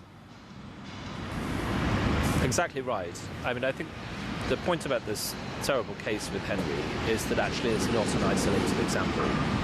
We've seen all sorts of cases where public authorities have failed to act. Sarah Sharif, who was abused and killed by her parents, where the authorities were reluctant to act because of the ethnicity of her parents. The rape gangs are obviously the most prominent example. It seeps out beyond the criminal justice system, where we know that the private security guard at the Manchester Arena saw Salman Abedi behaving suspiciously before he detonated his bomb, but he felt unable to intervene because he thought he'd be called a racist. These things are really corrupting the institutions and organisations that are supposed to keep us safe. And they're doing that because of political correctness, but also a left-wing ideology that says we have to put equity before equality. And by that, they mean that we should treat people differently on the basis of their racial and religious identities. That is written into the police race action plan. It is written into the equal treatment bench book, which is a guide for judges, and you can see how it's influencing behaviour right across all of these organisations. But what happened, and the sounds look great, we might have to ask you to shout a bit, but Nick, what happened to common sense? What happened to people saying, I mean, Edward Lee, he made a great comment yesterday in the Commons. You know, the Rotherham grooming gangs, the police it took 8 years because they were terrified of upsetting certain ethnic minorities. Henry Novak's dying, I mean, choking on his own blood. Let's have this out, right? And some police, no, you're not, mate, you're not stabbed, and believing a man who patently had lied. No sort of investigation.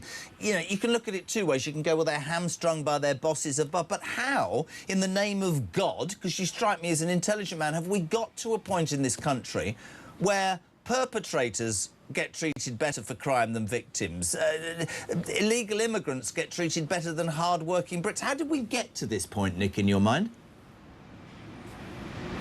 I think because the prevailing intellectual fashion and climate is that we should see everything through the lens of identity. When you train police officers to say that equity matters more than equality, you know, that goes against all the founding principles of our police. It tells them to treat people differently on the basis of their racial and religious identities, not on the basis of the things they've done. When they spend hours going through these training programs about diversity and inclusion and so on, those are hours that could be spent being trained to do their jobs to the most professional standard possible. So, for example, with the police, you know, they should know every single letter of the codes from the Police and Criminal Evidence Act, which tells them how to behave in these sorts of situations. And there's an IOPC investigation into how the police responded. But it seems to me very obvious that the police officers didn't respect the Police and Criminal Evidence Act requirements of them when they were called out, and they handled Henry. One thing you'll know from me is I'm straight down the line, and it's very good to have you on. Many people who criticise where we're at will take it right the way back to your old boss, Theresa May, who was responsible for, in many people's minds, decimating men and women of our police on the streets of Great Britain. I know Boris tried to change that round. When you look back on that now and you see where we're at, do you believe that that was a mistake, Nick? Well, the police cuts were part of the fiscal consolidation that was led by the Treasury after 2010. And if you remember at that point, the country faced a debt crisis. And those cuts could have fallen in a variety of different ways. That was the decision taken at that point. And we can't relitigate that. It's happened. What is important is that we have a really professional and modern police force, trained and equipped to do their jobs well, and a criminal justice system that does what we always took for granted, which is to treat people equally before the law. We've lost that because of this corruption of political correctness and left-wing ideology. It's interesting, actually, because you could argue, couldn't you? You could argue that, you know, less policemen and women on the streets means there's more crime, but you're right when you say ideology comes from the top, and if you are hamstrung in what you do for fear of just repercussion, then effective police work isn't going to happen, is it? Exactly, and I mean, there's many factors that go into having a functioning police force: training, quality of leadership, equipment, technology, all of these things. And we have historically high levels of the number of police officers. The numbers actually fallen under this Labour government. But what I wanted to say was, I think there's basically two things we need to do here. One, we need to fight this concept of equity, this treatment of people differently on the basis of their racial and religious identities. We have to fight that at a very intellectual level. So in debates on TV and radio and elsewhere, we need to be absolutely uncompromising and saying that this is nonsense, so we're not going to tolerate it. But then we need to go systematically through our public institutions and root it out. So one of the ways in which this has developed over time in law enforcement and criminal justice is because, understandably, when it comes to the police and the courts and so on, these are organisations with a high degree of autonomy because you don't want politicians interfering with the legal process and who gets arrested and that kind of thing. Nick, I have to jump in there, my friend. Incredibly grateful. Sorry, as is usual, which I'm sure you'll understand there, screaming at me in my ear, but very, very grateful for you being on this morning. Thank you so much indeed. On the round for the Tory party, Shadow Justice Secretary Nick Timothy. Some sound issues there, but that's the way it goes. Let's go to the Midlands. Is it Dino or Deno? Dino, how are you?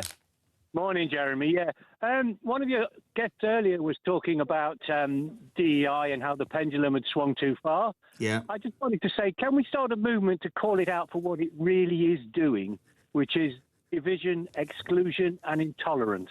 That's all I wanted to say. Do you know, there aren't many people who would disagree with you. I mean, I said earlier, in this bloody quest to be seemingly correct and proper and moral, and I'm not sort of against that. We've gone so far to the other extreme. I mean, somebody sent this, I don't know if it's true, so if anybody doesn't like this is it Mick, a retired police person, Plod, he says, Littlestone, Kent. You probably can't call yourself Plod now because somebody who can't walk properly might get offended, but he says, the fact, Jez, that there is a black police association but a white police association is not allowed, and he said, I'm ex-copper, highlights precisely the political interference and inequality within the police service I once worked for. Don't know if that's true. What do you make of this all? 0344 499 1000. Carol in Clacton, she says, I remember a few years ago that anyone caught with a knife outside will get a 5-year sentence. Possibly Conservatives said that. I don't know anyone who has even been prosecuted for carrying a knife anymore. I can't even concentrate on anything since I watched that appalling video of poor Henry. Love and hugs to his amazing family. Michael Tomlinson, morning, Jez, as a former copper, I had to learn my powers of office. There were arrestable offences and reportable offences. Each one had its own specific definition. Nowhere ever in those definitions, whether theft or murder, was there any mention of race, colour and creed. The law applied equally to all, and this attempt to create a biased two-tier system within the law is utterly abhorrent. Catherine, good morning. Jez, Catherine from Cardiff. Although a prolific texter, I have never had the confidence to send a voice note before. However, Starmer's reaction to Henry Novak's death has made me overcome my nerves. He is utterly pathetic. I would say a pathetic figure of a man, but he is no man.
And when you hear Henry's faltering voice, losing its tone, losing its volume, as his life ebbs away You're not going to say, I don't think so, mate. You're going to make a dynamic risk assessment of the situation as you arrive there and immediately go, none of this makes sense. Let's find out what's really happened. And when somebody tells you they've been stabbed, your first job as a police officer is the preservation of life. That police officer who said, I don't think so, mate, has no place in policing. Quite right. Get rid of him.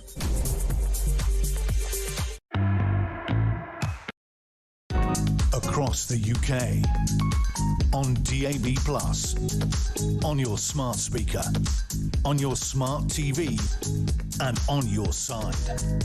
This is Talk. Welcome back, 8:32. Loads of response this morning to this Henry Novak story. We're hoping next to speak to the Labour MP for St Austell and Newquay, Noah Law, and get their response to what is going on. So much. The breaking news, by the way, 20 minutes ago, the National Police Chiefs Council has announced that it will look into policies in its race action plan. The policy that before said it does not mean treating everyone the same. Great. They say they are listening to legitimate concerns about how some of these commitments are worded or phrased, but add the caveat, where needed we can and will make changes, but this should never detract from the intent, which is to improve the quality of policing. Yeah, great quality yesterday as that poor kid died in your arms as you weren't listening to him. 8:33, Paul Hamilton. Jez, I've just been watching the events in Southampton last night. You see the police behind their shields, and one of them is actually shouting, come on, antagonising the situation. Listen, I'm not going to judge a situation on one particular issue. I will say about this, I don't condone the violence. I don't like it. There's always rent a mob. There were thousands, though, peacefully demonstrating and saying this kid should have been treated better and not differently. Talk. Thank you for this, by the way. If you have just tuned in, we've been asking every MP this morning. It was a suggestion on text at about 6:25 from a lady called Teresa, who said that 6 years ago when George Floyd died at the hands of police officers in LA, there was international outrage and people took the knee. Our prime ministers took the knee and footballers took the knee, and there was a minute's silence in the House of Commons and the House of Lords, and she wanted us to start a campaign, which I ain't giving up on at all, because everybody said yes. Why the hell is there not a minute's silence yesterday on already, OK, for Henry Novak?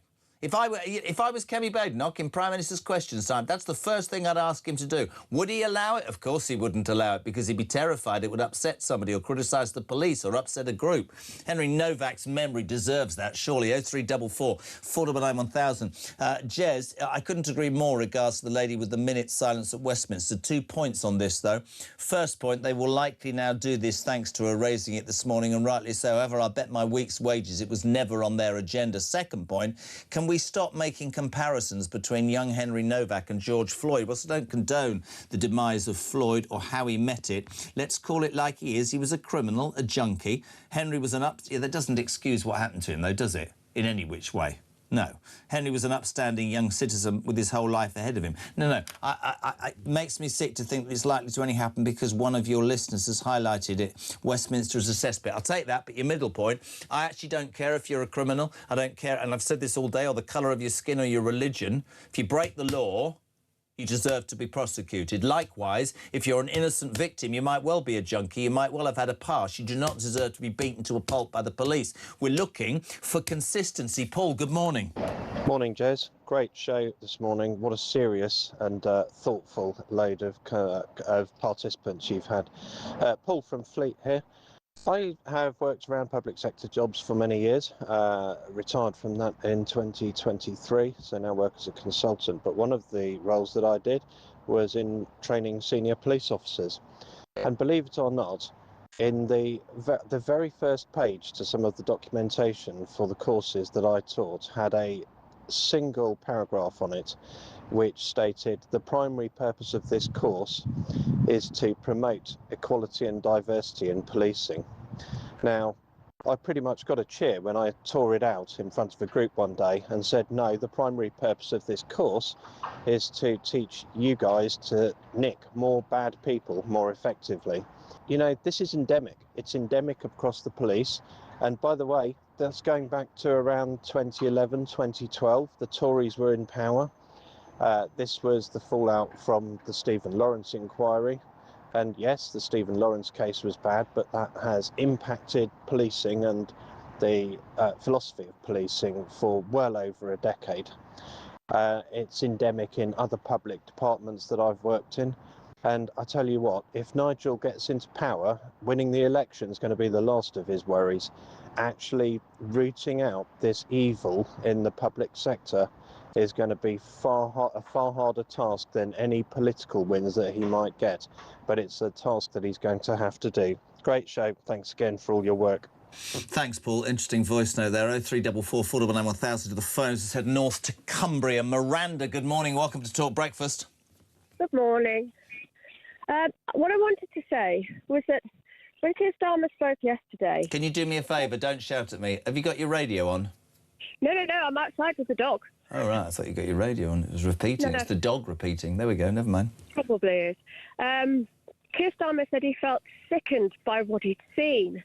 But he probably did feel sick because essentially that's what they introduced, him and Herman. They introduced this into the police force. They encouraged this. And we saw what they introduced that night. It was as clear as day, and how horrendous this has turned out. And I think they've tried to deflect over the last few days, but essentially this is what they have encouraged. And he's sickened because he's been rumbled. We've actually seen how it works in real life. And it's atrocious, really. It really is. I sort of tried today to not make it political. Farage stood up yesterday, talked about, you know, white lives matter as much as black lives, but he was told that he was fueling division. Others said, no, he's got his finger on the pulse, he's doing the right thing. Kemi Badenoch quite rightly said all lives matter. Both of them, I'm sure, accused when what happened in Southampton of stirring it up. But what happens in Southampton, if you take away the thugs that we're watching on screen now, because they have no interest to me at all, the genuine fear amongst people in this country about where we are headed is not far right, it's not made up, it's not divisive, it's fact. And the sooner our politicians accept that and understand that, the better. That's how I see it. Yeah, it's about fairness. Yeah. It's about equality. It's not about, and I hate the word racism, it's more like prejudice. And they've made these coppers prejudiced against it. They were prejudiced in their attitude towards this poor Mr. Novak, and they were also prejudiced in their treatment of him, in their care. And I find it's atrocious. I'm going to say something that won't, perhaps, it'll be popular with you, but not with all people. As much as I don't condone what I'm looking at on screen, OK, 4 weeks ago in London, there was the Unite Britain March. 4,000 police were sectioned off to deal with those people.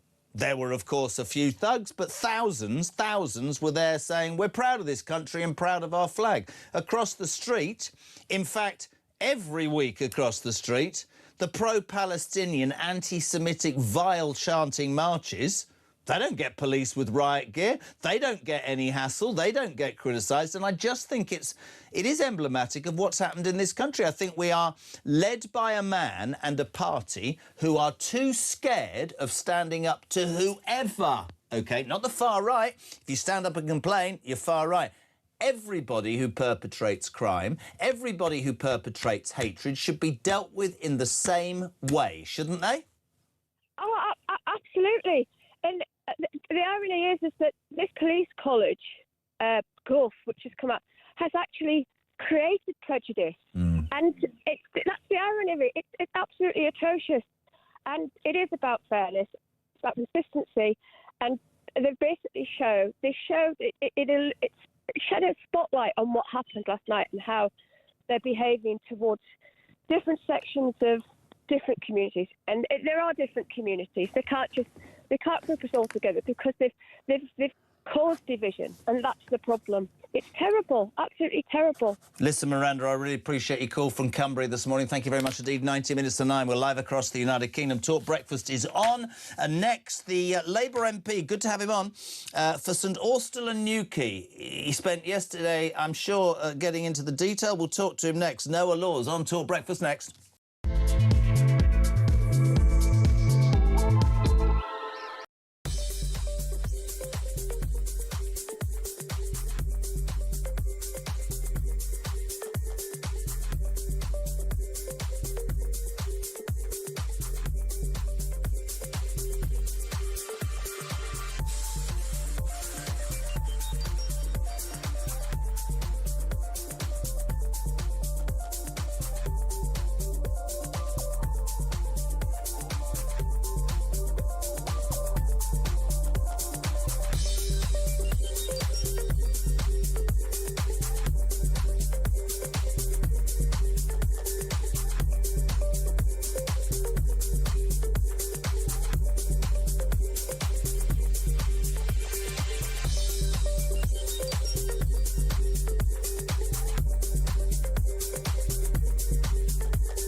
across the UK.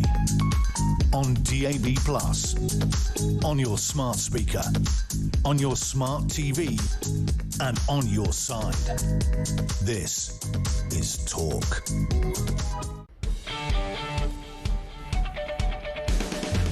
Welcome back, 8:45. We're live across the United Kingdom. Talk breakfast till 10. Julia from 10, and it should be a very interesting Prime Minister's question time today.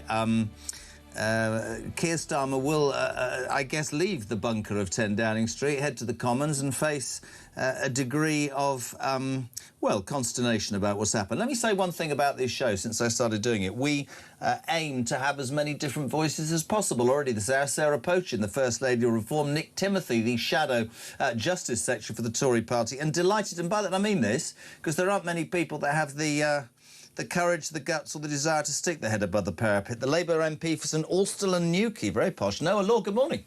Morning, Jeremy. He said off air, I used to watch you on the telly, the poor man, so he's obviously affected.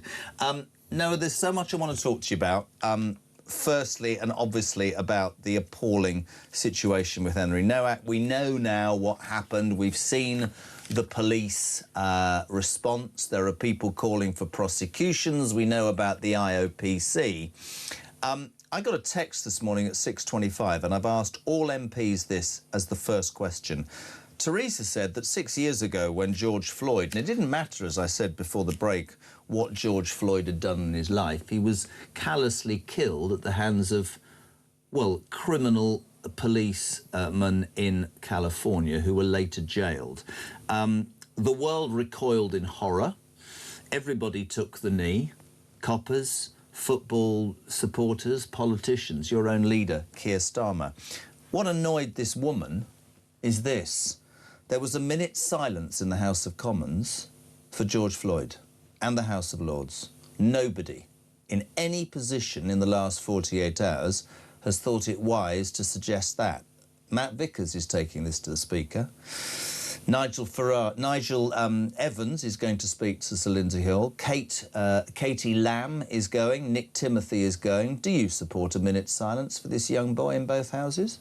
I mean, I'd happily take a minute's silence myself. Obviously, I don't direct business in the House, but it's obviously devastating for Henry's family and just such an awful incident and as you suggest, such awful incompetence at the heart of it, which has to be held to account. Great to hear that. I started this morning. I know different politicians have had their say. Nigel Farage speaking yesterday, he said white lives matter and paused. He said as much as black lives, and people tore into him and said you're talking unfairly. Kemi Badenoch came out and said all lives matter, which I think is where I stand. And your leader came out and said that it was wrong for politicians to use the family's misery, and he wasn't going to get into that.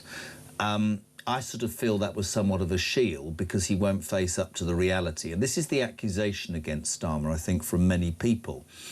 Certainly in the last election, he lost 5 seats, including Jonathan Ashworth in Leeds, to independent candidates, Muslim candidates, who have every right to stand, but they only stood on a Gaza ticket. We know that. They won. Is it fair to say of your leader that he refuses to deal with things that matter to millions of Britons for fear of upsetting a certain minority or a certain group, or perhaps in even bigger criticism, people who he knows would usually have voted for him? No, I don't think that's what's occurring at all, Jeremy. I think this is the time for calm and collected reflection and a proper investigation as the IOPC is undertaking. Henry's family themselves have said precisely what the Prime Minister has suggested, that we do not use this event to sow up any more division than is already out there. But there's division because there's unfairness. That there is division because, and I've had the conversation for 3 hours, and I think it's a really important conversation. And the last thing, Noah, I want to give the impression of is that we're just banging some drum here. But let me ask you this. Peter Blexley, a brilliant commentator and ex-police officer, came here yesterday and he talked about the incompetence of the police. He also said a question which I'll set to you. How would we as a society, when you consider George Floyd, have responded to the Henry Nowak thing if Henry Nowak had been Sikh and the thug that beat him up and lied to the police had been white, I suspect, and it makes me sick to the stomach because there isn't, all racism is abhorrent, there would be a very, very different response right now.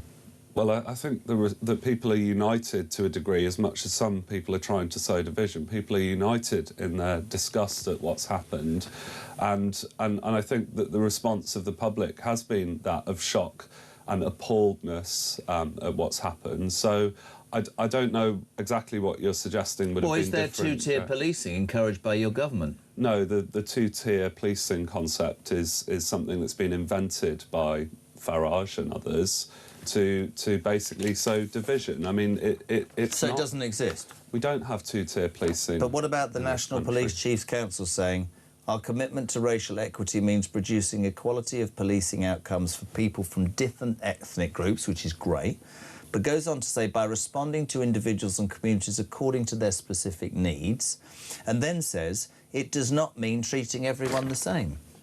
No, that's two-tier policing. I wouldn't say that, because one has to appreciate the difference between equality and equity, and that can mean adjusting for whatever biases the police may have. So, and that's really important, because, you know, not everyone is the same. You don't treat everyone the same. I'm sure you would agree with that. No, but surely this was, I think it was Edward Lee. Can I play you a clip, actually? Edward Lee, yesterday in the Commons, I thought he's the oldest MP, he's older than me. He's been there about 100 years. He made a point that I think is quite relevant. Can we play the Edward Lee clip?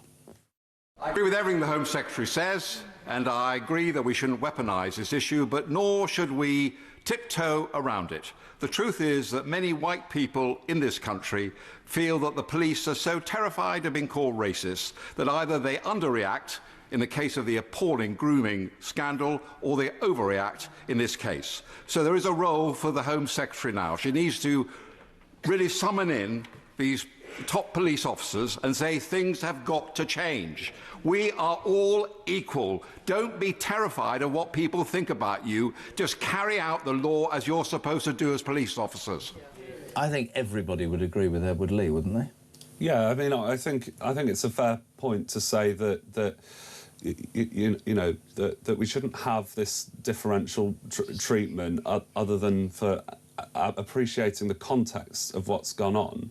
But I think people here are trying to read into this a context that perhaps doesn't exist. That, of course, well, I did an interview. Well, no. I mean, listen, it's a debate, and everybody, and I appreciate you being here. I did an interview some time ago, several months ago, maybe a year ago, with an ex-senior ranking police officer in Rotherham, who said, and I quote, and he said it's on the record.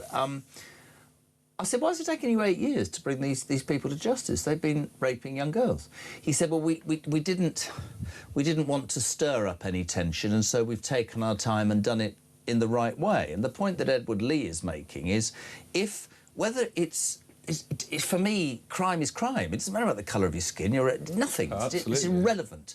But there are many examples, I think, nowadays where people in this country feel that it just isn't done like that. And I think they feel that the Henry Novak situation rather sums that up.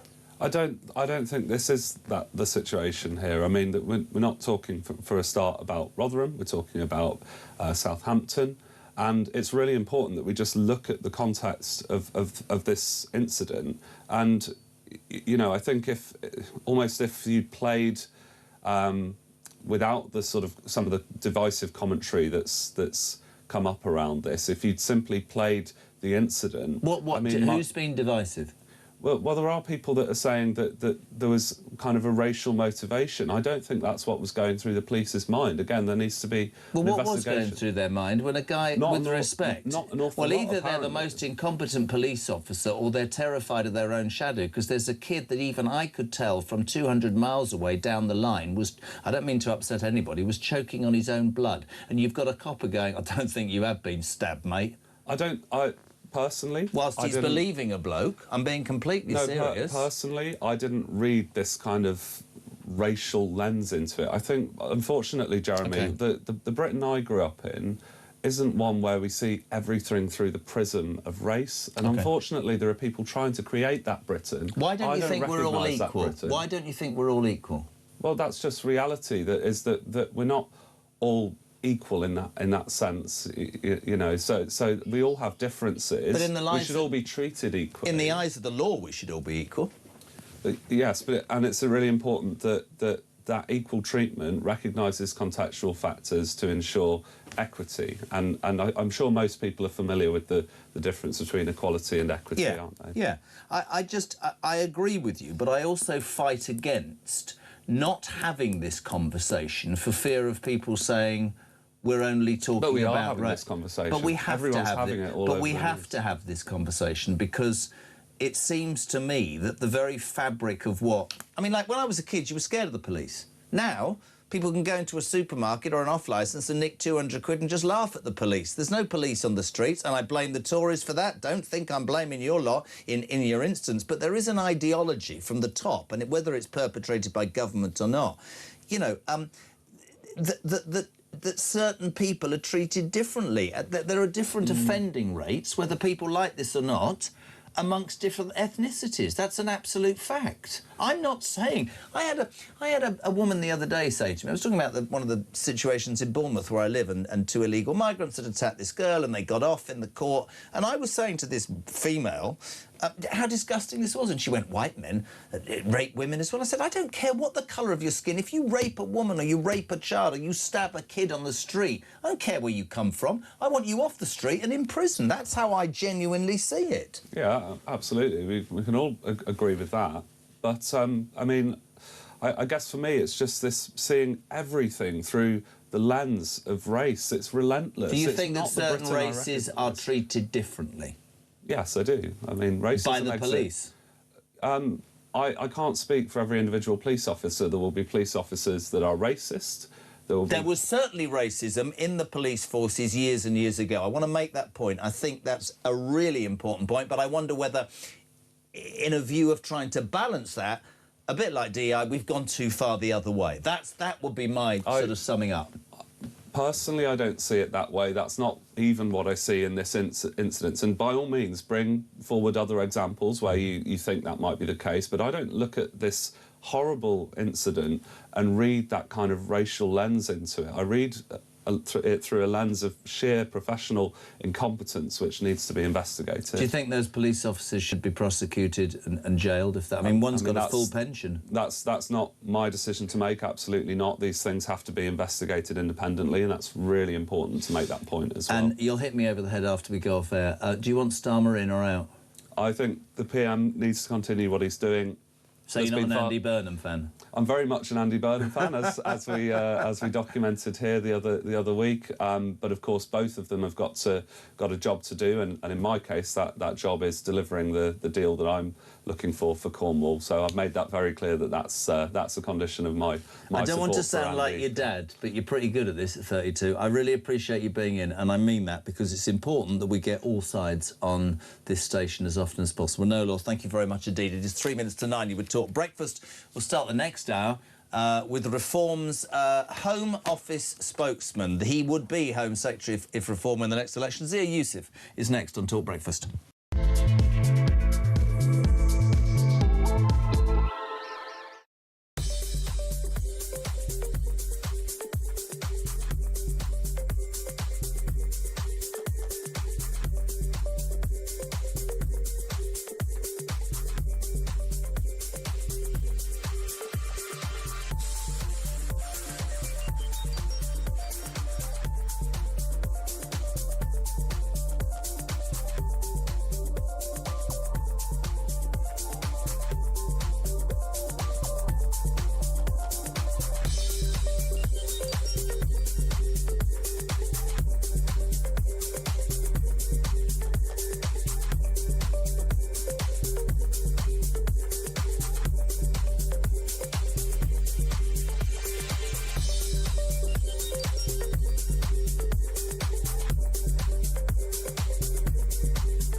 we need a change in culture.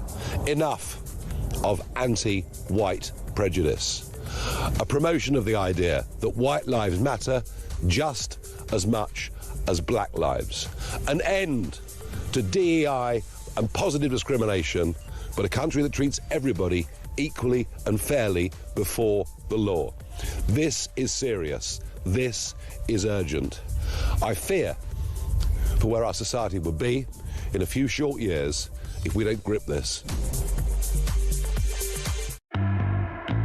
Across the UK, on DAB+, on your smart speaker, on your smart TV, and on your side.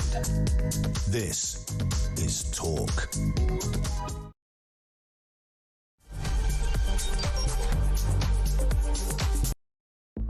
You know, you have to remember that Peter Murrell has been the chief executive of the SNP for nigh on a quarter of a century. He's been with Nicola Sturgeon since 2003. She said that she didn't have access to his personal records. They had separate bank accounts, so we can take, well, what you want from all of that. The list that you gave is unbelievable. 124,000 in a camper van, Fortnum and Mason's picnic hampers, a couple of lawnmowers, one for 2,000 quid, 3 dynamic Savile umbrellas, £970. The list goes. A wine coaster. I needed to look up what a wine coaster was. 3,500 quid.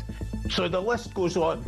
When you're talking about crimes as vicious as rape, serial murder, really depraved crimes, it's quite clear to me that the usual considerations around whether you should be lenient because of this context, whether or not there should be more room for rehabilitation in that context, just don't apply. From the simple commonsensical basis that if someone is capable of doing that, they're a threat to society. But this is the thing, I don't want to take that risk. If these kids genuinely, you know, and they are kids, everyone involved is a kid. I mean, it's just absolute travesty. If they don't know that all of these things are wrong, then by definition, we need them off the street. Yeah. So there's now a label for children who skip school. You know, parents can't sort it out. In the old days, I used to think that skipping school was against the law. You know, and parents used to be taken to court. Well, no longer anymore. They found a label now, Ian, which allows them to sit at home. Again, I keep saying, on tablets, wasting their time. Wow. Universities. Let's get everyone going to university. Well, I think a fundamental job of education is to prepare children for the society they're going to live in a positive way, i.e. prepare them for a job. You've got the welfare state, I've already said, wonderful thing, isn't it? But a safety net, not a way of life. Henry Novak's last words were, "I can't breathe," as he was handcuffed, having been stabbed not only in the front but in the back as well, Okay, he stabbed him in the chest twice, stabbed him in the face once, stabbed him in the back of the leg twice. I mean, what an attack. Let's wait and see what sentence this vile piece of garbage gets. Of course, none of it of which will bring back dear Henry. May his soul rest in peace. It's just so shocking, Pete, I mean, this is... We're so used to criticising the police for mistakes. This is the worst one I've ever come across. But it's where you've got with this woke, fluffy, liberal...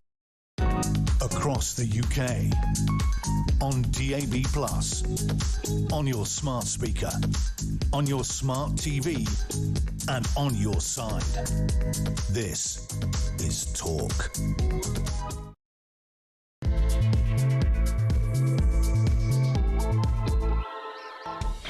Welcome back or welcome along. Just gone 9 o'clock. Excuse me, we're live across the United Kingdom. This is JK on Talk Breakfast. You know by now, we're the home of common sense and the home of the alarm clock Britain. For the last 3 hours, we have naturally been discussing the horrendous story of Henry Novak, the 18-year-old university student who was fatally stabbed December last year by... I don't even want to tell him his name, it winds me up so much. Digwa, the Sikh gentleman who was carrying an 8-inch blade with him. The man who was abusing a woman, Henry, decided to step in and was stabbed. The police, terrified of their own bleeding shadow, because we do have two-tier policing in this country, arrived on the scene and believed a man who said, "I'd been racially abused whilst a kid was dying on the floor."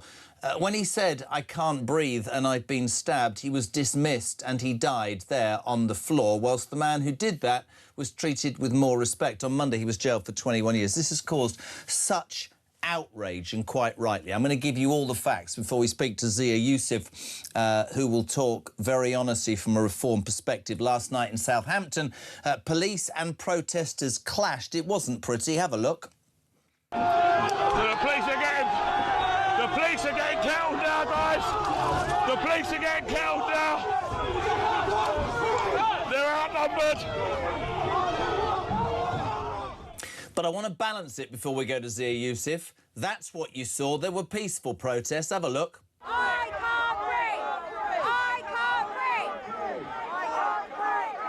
I can't breathe! I can't breathe! Off our streets! Racist police!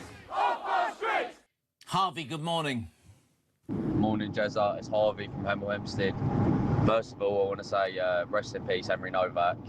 What's happened is absolutely disgusting, and I think this is probably one of the worst cases of anti-white racism we've seen so far. The fact that American news channels and all over the world it's not being shown is absolutely ridiculous. When BLM happened, when George Floyd died, it was shown all over the world, and as you know, our Prime Minister took a knee. It's absolutely disgusting, mate. Something needs to happen. A very good morning, 9:05 to Reform UK spokesman for Home Affairs. I was watching him last night. Zia Youssef, hello. Hello, good morning. Oh, mate, where do I start? Yesterday, Nigel Farage, and I thought at the time, and I'm being honest, this is my opinion, stood up and was prime ministerial, and he touched on the pulse of what many people in this country are worried about. But because he said white lives matter and then paused and said as well as black lives matter, all the left-wing commentators and mainstream media jumped upon it and talked about division. Kemi Badenoch came out later and talked about all lives matter, and then our insipid Prime Minister said that's not what the family want. Farage is fueling division. Is it not true to say, Zia, that we have got to a point in this country where we cannot or have not been able to have a frank discussion, which is Henry Novak's death was another example of how the police are too damn well scared of their own shadow of being labelled racist, and they are treating people damn well differently in this country? Well, look, the murder of Henry Novak, as is clear from that body cam footage, was one of the most shocking and catastrophic examples of policing in British history. It is demonstrable that it was anti-white prejudice there. And what's really important about all of this is that people understand what you saw in that footage, in that harrowing and tragic footage, was not some aberration. It's a direct logical conclusion of things like the Hampshire Police Race Action Plan, which your viewers and listeners can go online. It's on their website. You Google Hampshire Police Race Action Plan, you'll see it. It's a document that institutionalizes anti-white racism inside the Hampshire Police Force. It demands that officers focus their attentions and prioritize offences that, quote, cause harm to ethnic minority communities. And so that is exactly why, when the officers turned up on the scene, the accusation of racism was taken on its face as a given, as read, whereas the accusation of "I have been stabbed," which one would surely consider to be a more lethal threat to life in the near term, there was suddenly a burden of proof on it. And I can barely sleep thinking of these words because they keep ringing in my head. The words, "I don't think you have, mate," was the response by Hampshire Police to Henry's words. And the fact that, you know, and then people keep putting to me in the media, I did the media rounds yesterday, the BBC, Sky News, all the usual suspects. Why does Nigel Farage say that we should be furious about this? And what I kept asking them was, have you seen the footage? And they said yes. Now, I don't know how you can watch that footage and see that an 18-year-old man, the last words he heard on this planet Earth were his rights being read to him by the police as he bled to death. If that doesn't make you angry, I can't help you. And here's another really important point. The reason why that anger is important, of course, channeled in the correct way to bring about political change, is that we can only change this through political means, because the only way we can banish that race action plan and all of the other ones, the endemic DEI inside, for example, our police forces across this country that embed structural anti-white racism inside policing is through political change. That's why we've announced already, you may have seen this morning, a reform government in our first 100 days. Forming the next general election, I'm the Home Secretary, Nigel Farage is Prime Minister. We will pass the Equal Treatment Act that will remove all of these race action programs, DEI programs from policing. And also, I want to say this too, Jeremy. I don't care how ceremonial your dagger is. We will end any religious exemption for people to carry deadly weapons around on our streets. Listen, I had it written down, exemption for Sikhs to carry large bladed weapons, the Equal Treatment Act. The thing is, I watched you on, is it Kathy Newman? Yeah. And she went on and on about, so Nigel Farage says only white lives matter, so he doesn't care. And you said that's not every single life matters. The mainstream media yesterday, when this story hit, Zia, were talking about, somebody was talking about share prices and somebody was talking about Trump. This is, this story, whether we like it or not, it is... I think the first text I got yesterday was, do you think the police would have responded in the same way if the roles or the ethnicities had been reversed? And certainly you look at what happened with George Floyd, which was appalling. And I took issue with a caller earlier going, well, he was a criminal. I don't care whether you're a criminal, you've got a drug past or whatever. He was beaten callously to death by officers who then went to prison. And I don't care if anybody doesn't like this either. I know you'll agree in part. I think those four shouldn't be retiring or resigning with a pension. I don't care what the IOPC must do their business. They must be prosecuted. As you quite rightly said, to be that goddamn incompetent. Peter Blexley was on the show yesterday and he said, so you get a call and they go, oh, we've been racially abused, and you arrive on the scene and the brother of the bloke who's apparently been racially abused is holding the victim up against a wall and he's bleeding, and you don't have the nous to do anything about it, but they are hamstrung. You must have seen Starmer's response to it all, Zia. He said, Nigel Farage is using the family and it's not the way to deal with it. I would say, with respect, he's hiding behind the family because he's too scared to call it out because he's upset. He thinks he might upset a certain part of his voter base.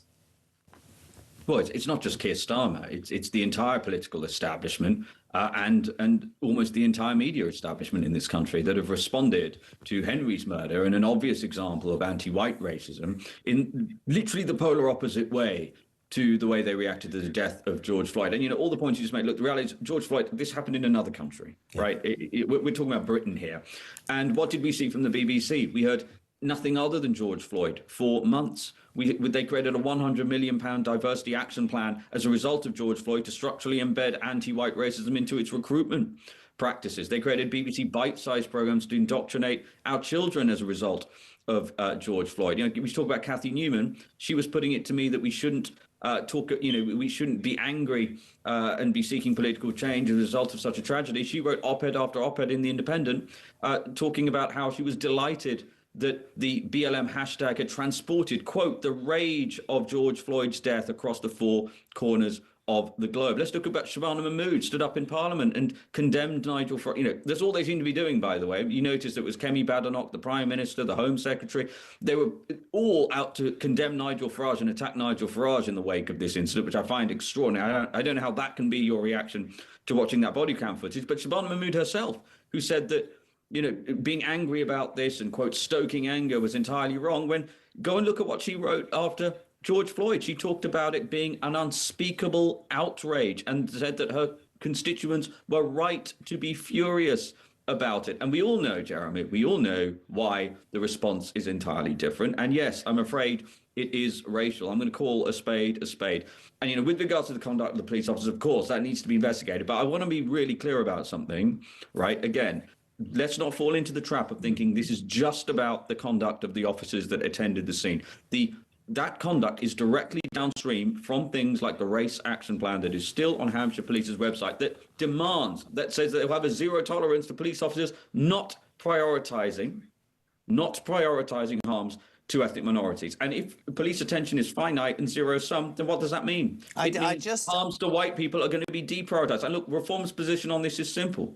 We want one law for everybody. We want the police to apply the law evenly. And whether a crime is being committed against an ethnic minority or a white person, they should be treated exactly equally based on the concerns and the threat that faces. It's really interesting for me talking to you because I do this, as you know, 4 days a week, and the people that listen to talk believe in common sense. They believe in doing things and saying things that perhaps people have been too frightened to say or think for years because they've been crushed, but that make common sense, like secure borders. We've talked about it, a good military, low taxation, law and order, not being able to steal and get away with it. They look at what's been... I was watching you on that Cathy Newman. I wanted to put this to you personally, and I watched you on Newsnight, for God's sake. I don't even have the courage. Even I would be. I mean, ridiculous. Do you ever feel like you're banging your head against a brick wall? How do you keep going when these people, whether they're commentators or politicians, look at you like literally you've just crawled from under a stone, when I and millions of people are watching and going, well, no, he's talking common sense. He's talking common sense. These police officers are a symptom of what's gone on from the top. Because I tell this story, I've told it to you before. I interviewed the guy that was in charge of one of the head honchos up in Rotherham, and he said we took 8 years to look into the grooming gangs because we didn't want to upset certain ethnicities. That's no way for the bloody police. You raise it, and they all sit there at the BBC and go, oh, this is outrageous here. What are you doing? Well, you're talking common sense, mate. That's how I see it, and millions.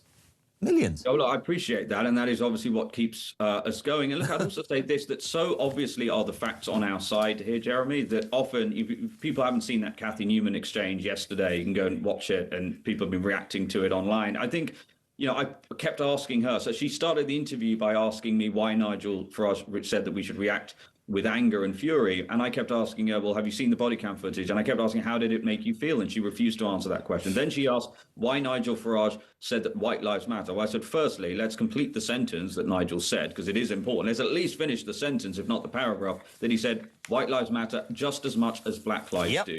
And then I asked her, do you agree with that statement? I must have asked her that 5 or 6 times. She couldn't even bring herself to agree with the concept that white lives matter as much as black lives. So I think in many cases, they end up, you know, demonstrating the intrinsic and structural bias and that exists in so many of these programs. So all I can say, Jeremy, people listening to this program, people watching it, we've just got to keep making the arguments. We've just got to keep pushing to make sure that we finally have a Britain where there's one law for everybody. We're going to do our part of reform. I know you do it as well. To say things that we believe to be true and see where the chips settle. Love your reaction to a couple of things. This just in, the Sun are reporting that Henry Novak's murderer, you might know this already, Zia, was already known to police after allegedly stealing a grand's worth of Sikh ceremonial lives. Digwell was arrested after being accused of theft by his local temple as far back as 2023, but was released without charge by the police. Yeah, well, there you go. And I keep hearing this word ceremonial. And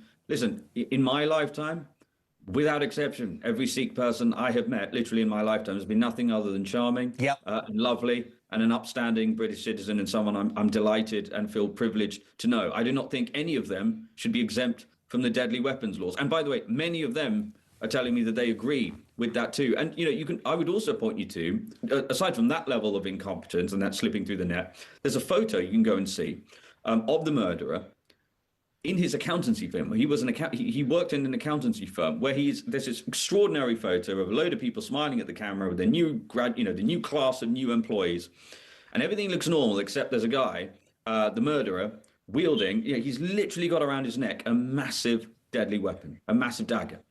And his accountancy the fact that nobody turned around and said, sorry, why is there an accountant in this office carrying a massive deadly weapon? And I put it to you, had it been a white person carrying a massive deadly weapon around, he'd been bundled to the ground and the police would have been called immediately. And why is that? Because sadly, there is a madness that has afflicted much of this country where, again, the accusation of racism is so powerful that it's career-ending. And now we have reached the stage where an accusation of racism, I'm afraid, has become life-ending in the tragic case of Henry. Reform talk a lot about DEI, and certainly we were talking on the show early this morning about how, you know, moral Great Britain that's always been seen to do the right things here has swung the pendulum so far the other way that it's ludicrous. A couple of people wanted me to put to you that there's an accusation that Reform, whilst talking about DEI, has not dismissed any DEI hires in the local councils you've taken control of, and they wanted me to put that to you. So your response, my friend? Well, firstly, that's inaccurate. There have been DEI officers that have been fired, so that would be the first point. And to the degree Reform councils come across them, we look to fire them. And, you know, I'd also point this out that, you know, one of the things that I found looking through a lot of freedom of information requests that have gone in, including ones that we have put in about DEI officers, you know, the reality is so many of these roles are hiding behind other job titles because very wily what they do is they change their titles so that they don't show up on those FOIs. So that's just incorrect. We have, Reform councils have been firing them. And again, the issue is much more pernicious than some people who are, quote, DEI officers. I mean, I'm afraid the murder of Henry Novak, as I said, is directly downstream from things like the race action plan that embed structurally embed anti-white racism in terms of our policing. It's there in our justice system. Again, the fact that, you know, if you're of a certain religion, you get to carry a deadly weapon around.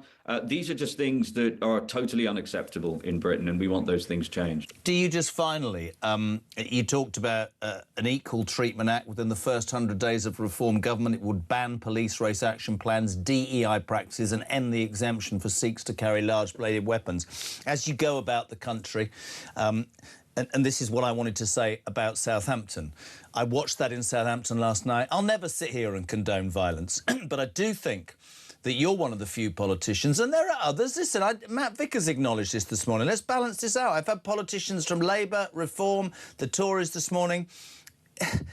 I think it's a fundamental mistake for any politician to dismiss what we're seeing on the screen now. A few thugs throwing mindless things, and I have no time for them. There are millions of people who disagreed with what happened at the Bell Hotel. There are millions of people who will have looked at what happened to Henry Novak and go, this has got to stop. And those people have a right to feel the way they do. And I would suspect that people like you do what you do for those people, right? Yeah, well, look, I mean, again, it's an obvious example of the hypocrisy of the media establishment and the political establishment. So post-George Floyd, just remember the violence. I mean, large segments of entire cities were burnt to the ground. You know, in this country, we had statues thrown into the... I mean, all sorts of carnage and damage. And those politicians and the establishment and the media in no way sought to use that to diminish any reasonable political arguments that were being made as a result for police reform, for example, as a result of George Floyd's death, which, let me remind everybody, happened in another country. Yeah. And so in this scenario, I mean, of course, it goes without saying that I condemn violence against the police or anyone else in this country. I mean, that obviously goes without saying. But people are angry in this country, and they are going to get more and more angry unless we deal with the root cause of this. And yes, you know what, Jeremy, that does require politicians to be brave and say things that are true and deal with whatever consequences that, you know, Cathy Newman or the BBC are going to try and throw at them. But that's what I mean, just to finish, and they've got to go. I think this country is crying out for conviction politicians who aren't scared of their own shadows, don't mind a bit of criticism, are prepared to walk into the fire pit of anger and deal with it and fight back simply because they're talking sense. Listen, Zia, great to have you on, my friend. Keep up the fight. You're a good man. Zia Youssef, Reforms UK spokesman for Home Affairs. 0344. I've got to read these three texts. Good of Noah.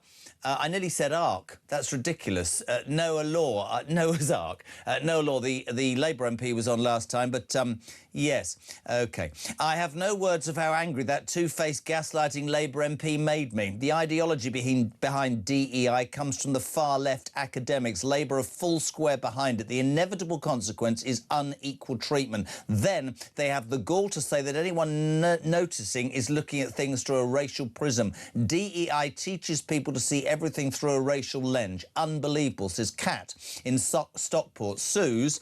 So tired of Labour's tedious rhetoric that standing up for fairness and not accepting this DEI ideology is sowing division. The division has been caused by DEI. Your Labour MP said we are seeing everything through the prism of race, but he refuses obtusely to see this is exactly because of DEI.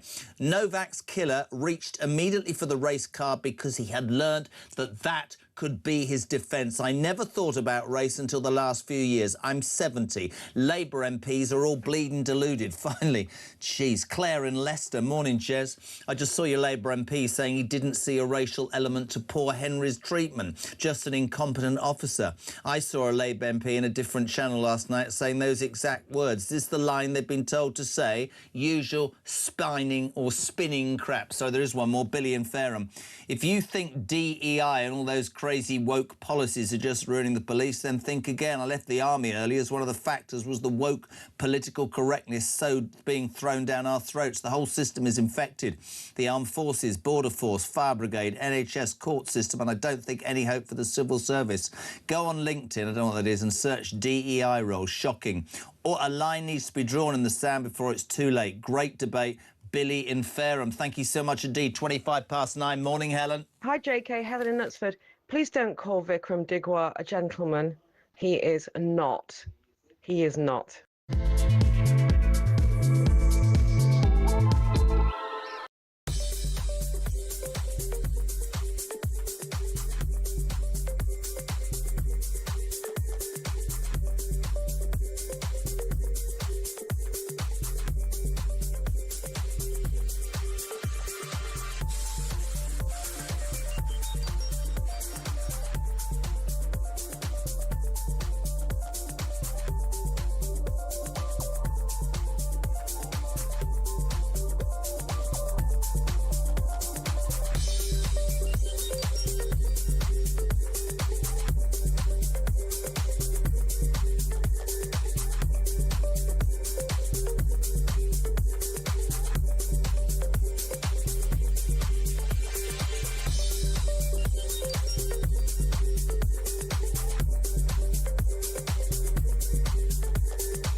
We need a change in culture.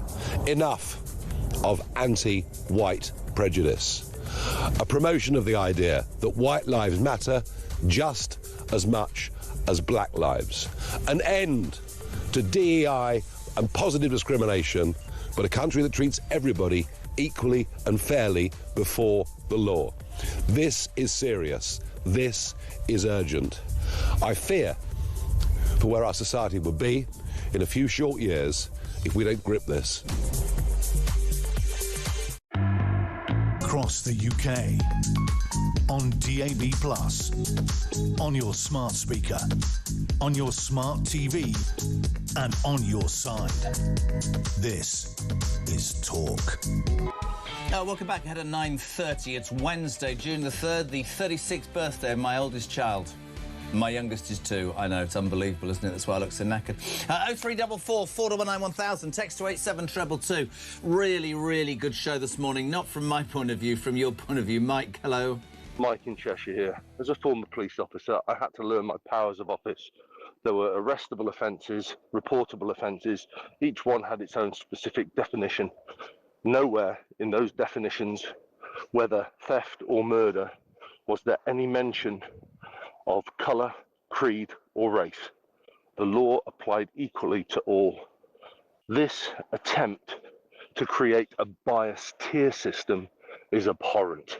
0344 499 1000. Jez, let's be honest, they won't even ban face coverings on a Saturday afternoon in London, so I'm not in any doubt that they'll even begin to ban ceremonial knives. Well, you heard Zia Youssef say that Reform has this morning pledged that if they become the next government, they will pass an Equal Treatment Act within the first 100 days. It would ban police action, race action plans like we should treat people differently, DEI practices, and it would end the exemption for Sikhs to carry large bladed weapons. Jez says, Mark in Norwich, 6 years ago, someone got the sack for flying a White Lives Matter banner from an aeroplane. Do you think his employer should apologise for sacking him now? After all, if people had listened to him, maybe Henry would still be alive. I can't get into that, but I can get into exactly what I've said for 3.5 hours. All lives matter. You heard Zia Youssef say that when Farage stood up yesterday, he said, White Lives Matter paused, and they cut it, as well as black. It's all lives matter. And I will repeat what I've said for 3.5 hours. I don't care where you come from or what your religion is, whether you think it's acceptable to groom a child in a northern industrial town, or you think it's OK to stab somebody on the street in London, right? It doesn't matter where you come from, right? You don't deserve your liberty. That is it. That is it. 9:30 0344 499 1000. Let's head to a good friend of the show. We love this man, David Maddox, political editor of The Independent, back in his box room. Morning, David. How are you? Morning, Jeremy. How are you? I'm all right. I've been quite angry this morning. How do you see this Henry Novak thing politically? Farage, in my opinion, you'll tell me I'm wrong maybe, I thought he had his finger on the pulse of the nation. He was cut between saying white lives and black lives. Like Kemi Badenoch, I think he believes all lives matter, but I think it's time that we actually fronted out what's wrong with our police, don't you? Well, I mean, I think Farage and others need to be careful about, how far they go. But, I mean, he does have his finger on the pulse. That's why he's such a successful politician. That's why he's taken his party to leading in the polls. And there is certainly anger out there. There's, we saw it after the Southport riots, after the Southport murders, the riots which happened there. And we're beginning to see the beginnings of it again, because people are worried about this, at least a perception of a two-tier system. And, anybody, I mean, I struggle to watch that body cam stuff. I've got a son who's a student. I find it horrendous. Found it absolutely horrendous. It's your kind of worst nightmares as a father. And, it's difficult not to say that happened when you see what takes place there. It's just awful. And explain to me in a bit of detail. And this is not me, by the way, sticking up for Badenoch or Farage. You said they have to be careful, but let me play you, and for people who are just tuning in, what our elected Prime Minister, what his response to the Henry Novak murder was. This is Keir Starmer, people. Well, I think Nigel Farage's reaction is the wrong reaction. And I start my answer to your question through the eyes of the family. They have said they do not want this whipped up. They have been through the most extraordinary, awful experience. They don't want this whipped up. And Nigel Farage is completely wrong to use this to try and create division. He would be wrong in any circumstances. But when Henry's family are saying, please don't do that, it's our son, then really, as politicians, as human beings, we should start where they start. And that's where I start. David, let me put this to you, not because I'm being argumentative, because there's some stuff that all politicians say that I don't agree with. You said they have to be careful, but if highlighting something that is in the minds of millions of people is going to sow division, then my accusation to the Prime Minister, his response is about as limp and ineffectual as always, was that you're hiding behind the family because you're too scared to call it out, because you're scared that you'll lose some of your voter base. And in my opinion, that is as appalling as any criticism he might make. Where do we get to in a society where politicians can't say something for fear of upsetting people? We have to be honest, and it has to be called out, doesn't it? I thought the Prime Minister's response there was very poor, actually. Yeah. I think turning it into, he was himself turning it into a political issue. He'd have done better just ignoring Nigel Farage. Yeah. I don't think Farage needs to be careful. I mean, because we could see a replay of the riots, which from a couple of years ago, and we don't want that to happen. But I do think that really. The Prime Minister and the Home Secretary, I thought the Home Secretary was uncharacteristically poor yesterday in her statement. She's normally pretty feisty. She was trying to tread a very careful line and restrain herself, but she was too restrained. It should be hauling in the Chief Constable to ask what on earth went on here, to get proper questions. Did you hear what Zia Youssef said not 20 minutes ago, that back in whenever it was, if I get the date wrong, 2018, 2019, 2020, she tweeted furiously about George Floyd's death, and it was horrendous. This was 5,000 miles away, and said her constituents are up in arms and these people should be brought to justice. Well, she's the Home Secretary, and I have to deal with what people give me. I've had hundreds of messages in the last 2 days, David, saying if the ethnicity of the victim and the assailant had been reversed in that horrible incident, would the outrage have been different? I was sat here doing this story yesterday. The BBC, Sky, nobody was touching it. The mainstream media weren't. They are now, because it's fundamentally important that we talk about it.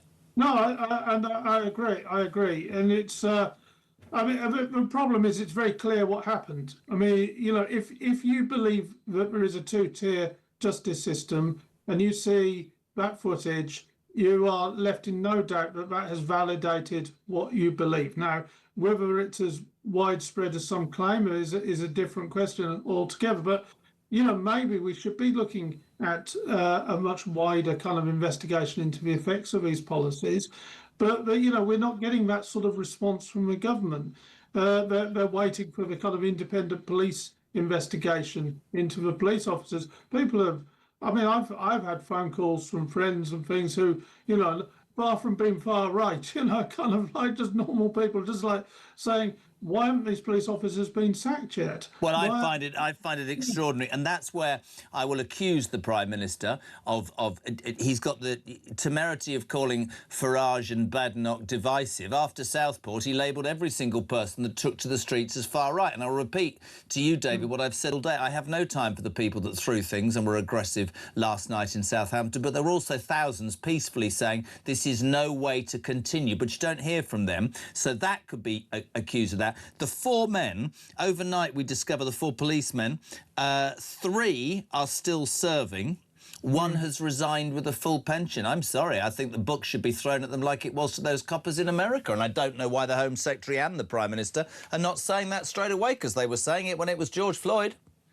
Well, the coppers in America, of course, ended up in prison, but they were held responsible for the death of George Floyd, as opposed to kind of negligence. Frankly, I think is the. Can I ask a question nobody's asked? I don't know if you can answer this, and I don't want to offend anybody. If the police officers who attended poor Henry had immediately realised or checked that he was stabbed and called an ambulance, would he have survived? I think there is a chance. Wow. It may well be. I don't know. Is the answer, but.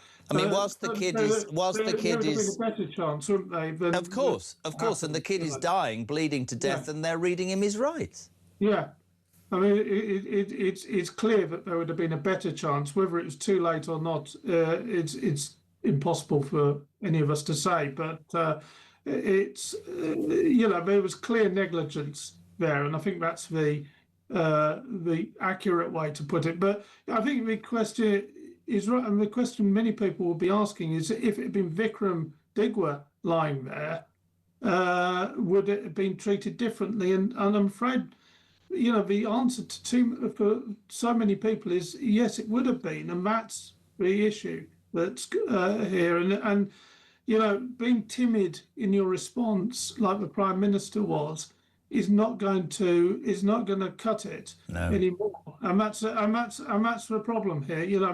They've got to really hold kind of senior figures to account, because in the end, most police officers are reacting to the kind of the policies which are set for them, the culture that is set for them.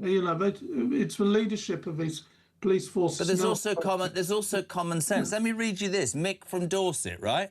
How can you give CPR to a person with their hands handcuffed behind their back? How can you put the victim in the recovery position whilst they're handcuffed? Same for checking for any injuries as a police officer. DEI, sadly, is now more important than first aid, and I think that sums it up. And I think that whatever I think of I don't want to talk about that vile human being. 21 years isn't enough. Those police officers got it wrong. And politicians, I think, yes, perhaps have to be careful, but also I crave decency, honesty, conviction and openness. But listen, we love having you on, my friend. Thank you, David Maddox, political editor of The Independent, a regular on the show. We love him. 20 minutes to 10 o'clock. Morning, Sandra. Good morning, Jezza. I'd just like to say, when I was raising my children, I taught them the difference between right and wrong, and I told them if they were ever in any trouble, which wasn't their own fault, that the police would be there to help them and assist them. I worry in today's society because that's just not a possibility anymore. I have 4 grandsons, aged 9, 3, 2, 2 months old. I fear for their future growing up in today's broken Britain.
Across the UK, on DAB+, on your smart speaker, on your smart TV, and on your side.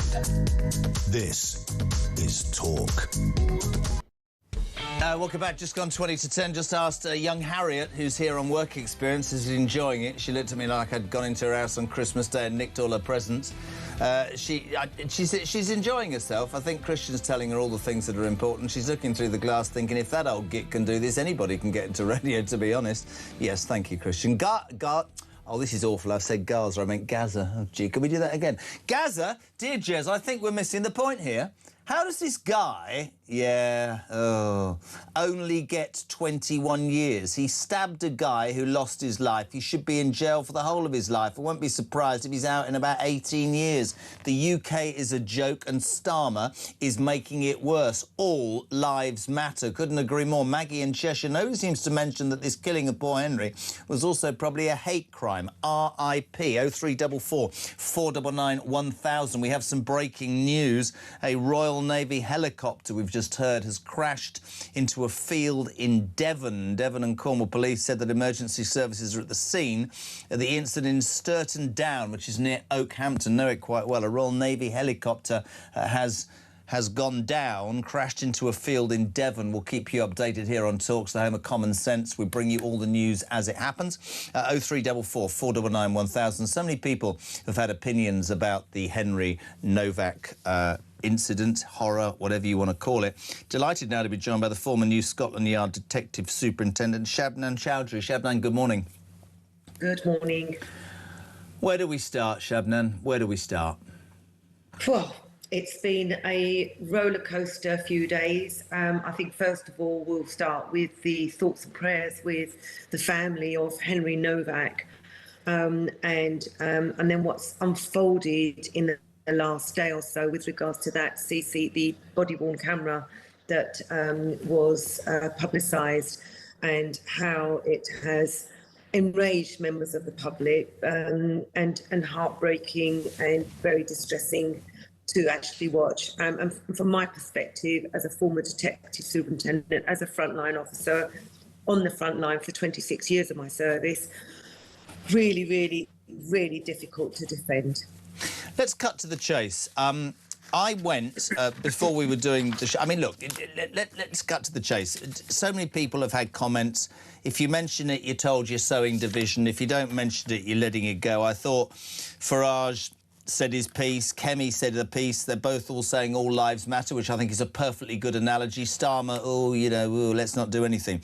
Let's talk about the fact the National Police Chiefs Council, until about 2 hours ago, said our commitment to racial equity means producing equality of policing outcomes for people from different ethnic groups. Brilliant. Then it goes on, by responding to individuals and communities according to their specific needs, it means treating... It does not mean, I should say, treating everyone the same. So I'm reading that, and then about an hour ago, the NPCC boss, Chairman Gavin Stevens, said it's listening to legitimate concern, Shabnam, about how some of these commitments are worded or phrased. What we need to change, we will, but this should never detract from the intent, which is to improve the quality of policing. I would respectfully suggest that the NPCC Council's edit there has not improved policing at all, that actually the people who jump up and down and say that people are being treated differently is written there in black and white, for God's sake.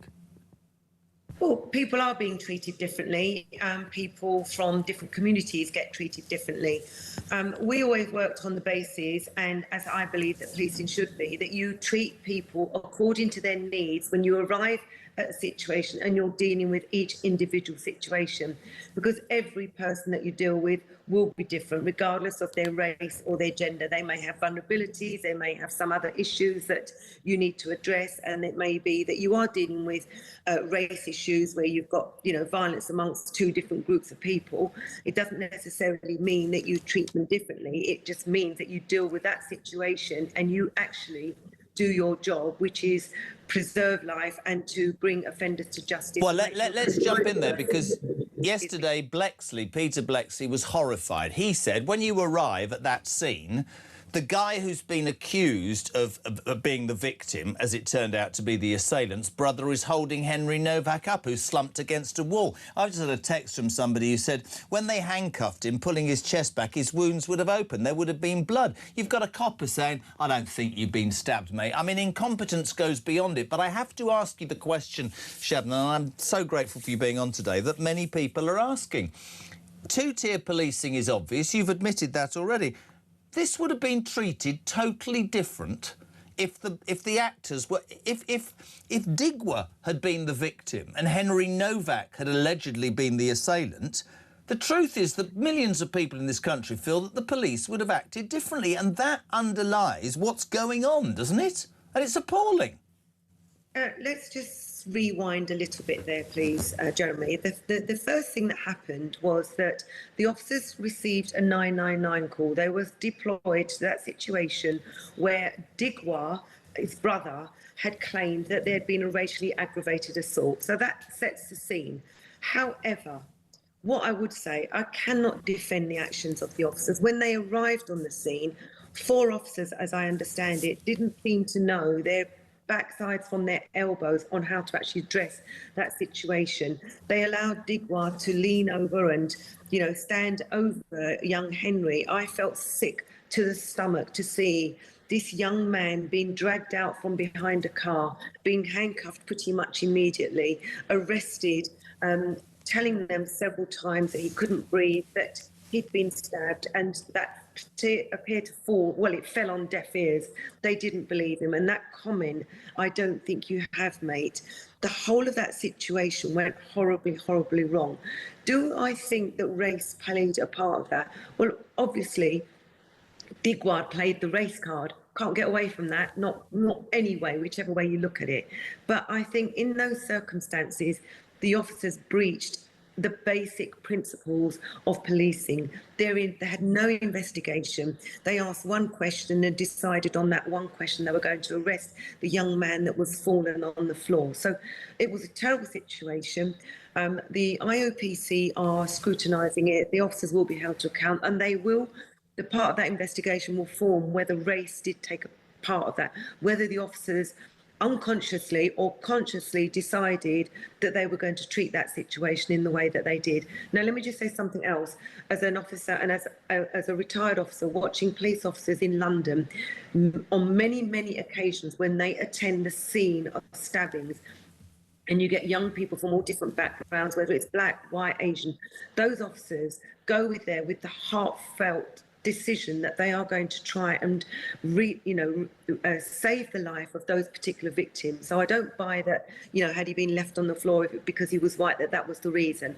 I think if those officers had done their job, they would have tried to resuscitated him. And I don't agree with your caller, your previous, the independent guy, that he could have been saved. I think the judge made it clear that that wasn't the case. No, I think what he was trying to say with respect is if it had been Digwa who had been stabbed, just hear me out, and it's such a great conversation to have with you, because he was an ethnic minority group, we're being factual here, we're not being disrespectful, would they have treated him differently as the stab victim in that instance as to how they treated Henry? I mean, you said it. You said they got a call from control saying it was racially aggravated, and I wrote down what you said. You said that sets the scene. That says to me that already in the minds of the officers, it's a person of ethnicity, a different ethnicity, we have to be aware. And that, to me, is the whole premise of the last 4 hours, because that takes away or controls or demands that officers behave in a different way away from either common sense or what's in front of them. I think that, Shaman, is absolutely the point.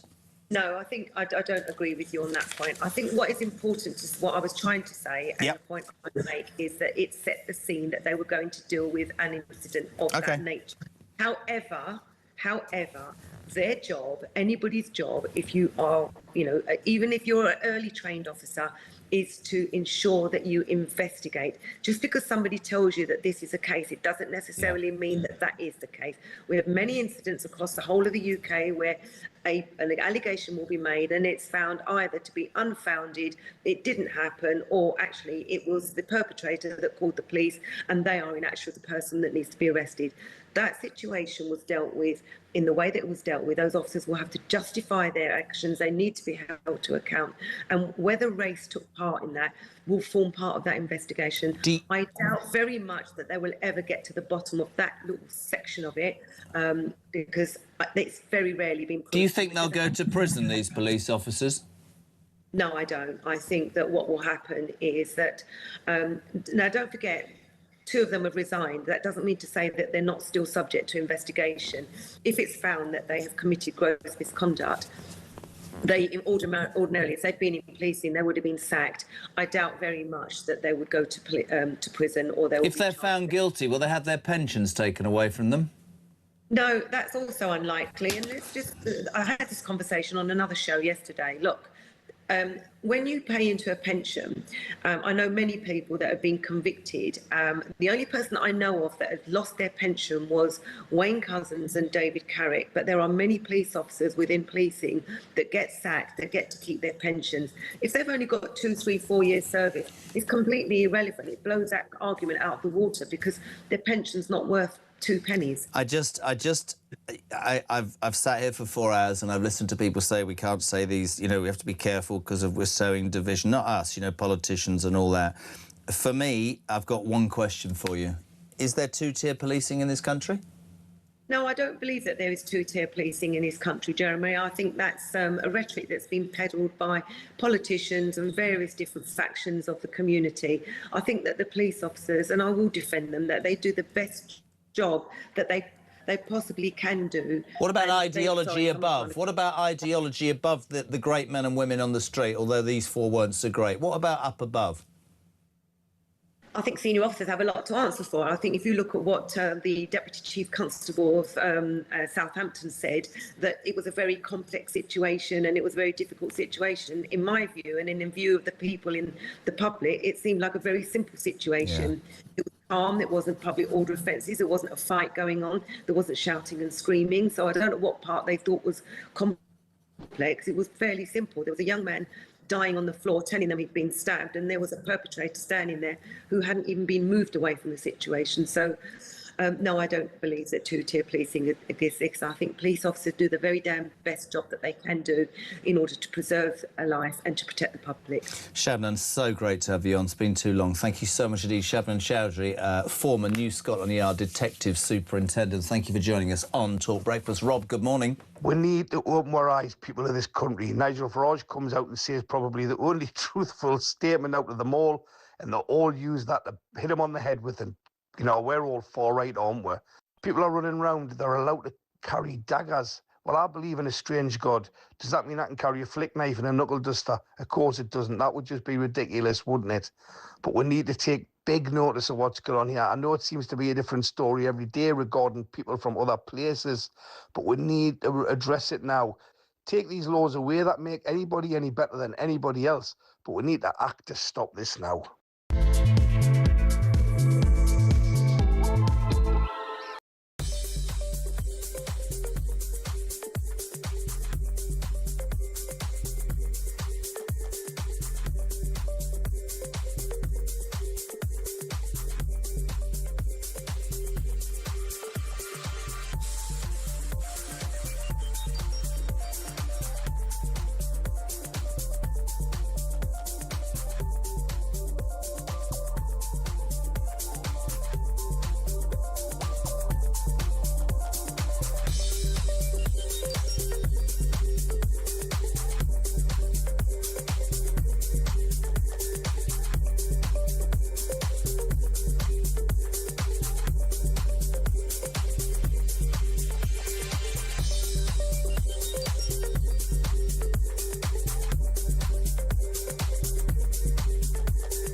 They found a label now, Ian, which allows them to sit at home on tablets, wasting their time. Wow. You know, you've got the welfare state, I've already said, wonderful thing, isn't it? But a safety net, not a way of life. When you're talking about crimes as vicious as rape, if someone is capable of doing that, they're a threat to society. If they don't know that all of these things are wrong, then by definition, we need them off the streets. This is the worst one I've ever come across. But it's where you've got with this woke, fluffy, liberal, progressive nonsense about anti-racism.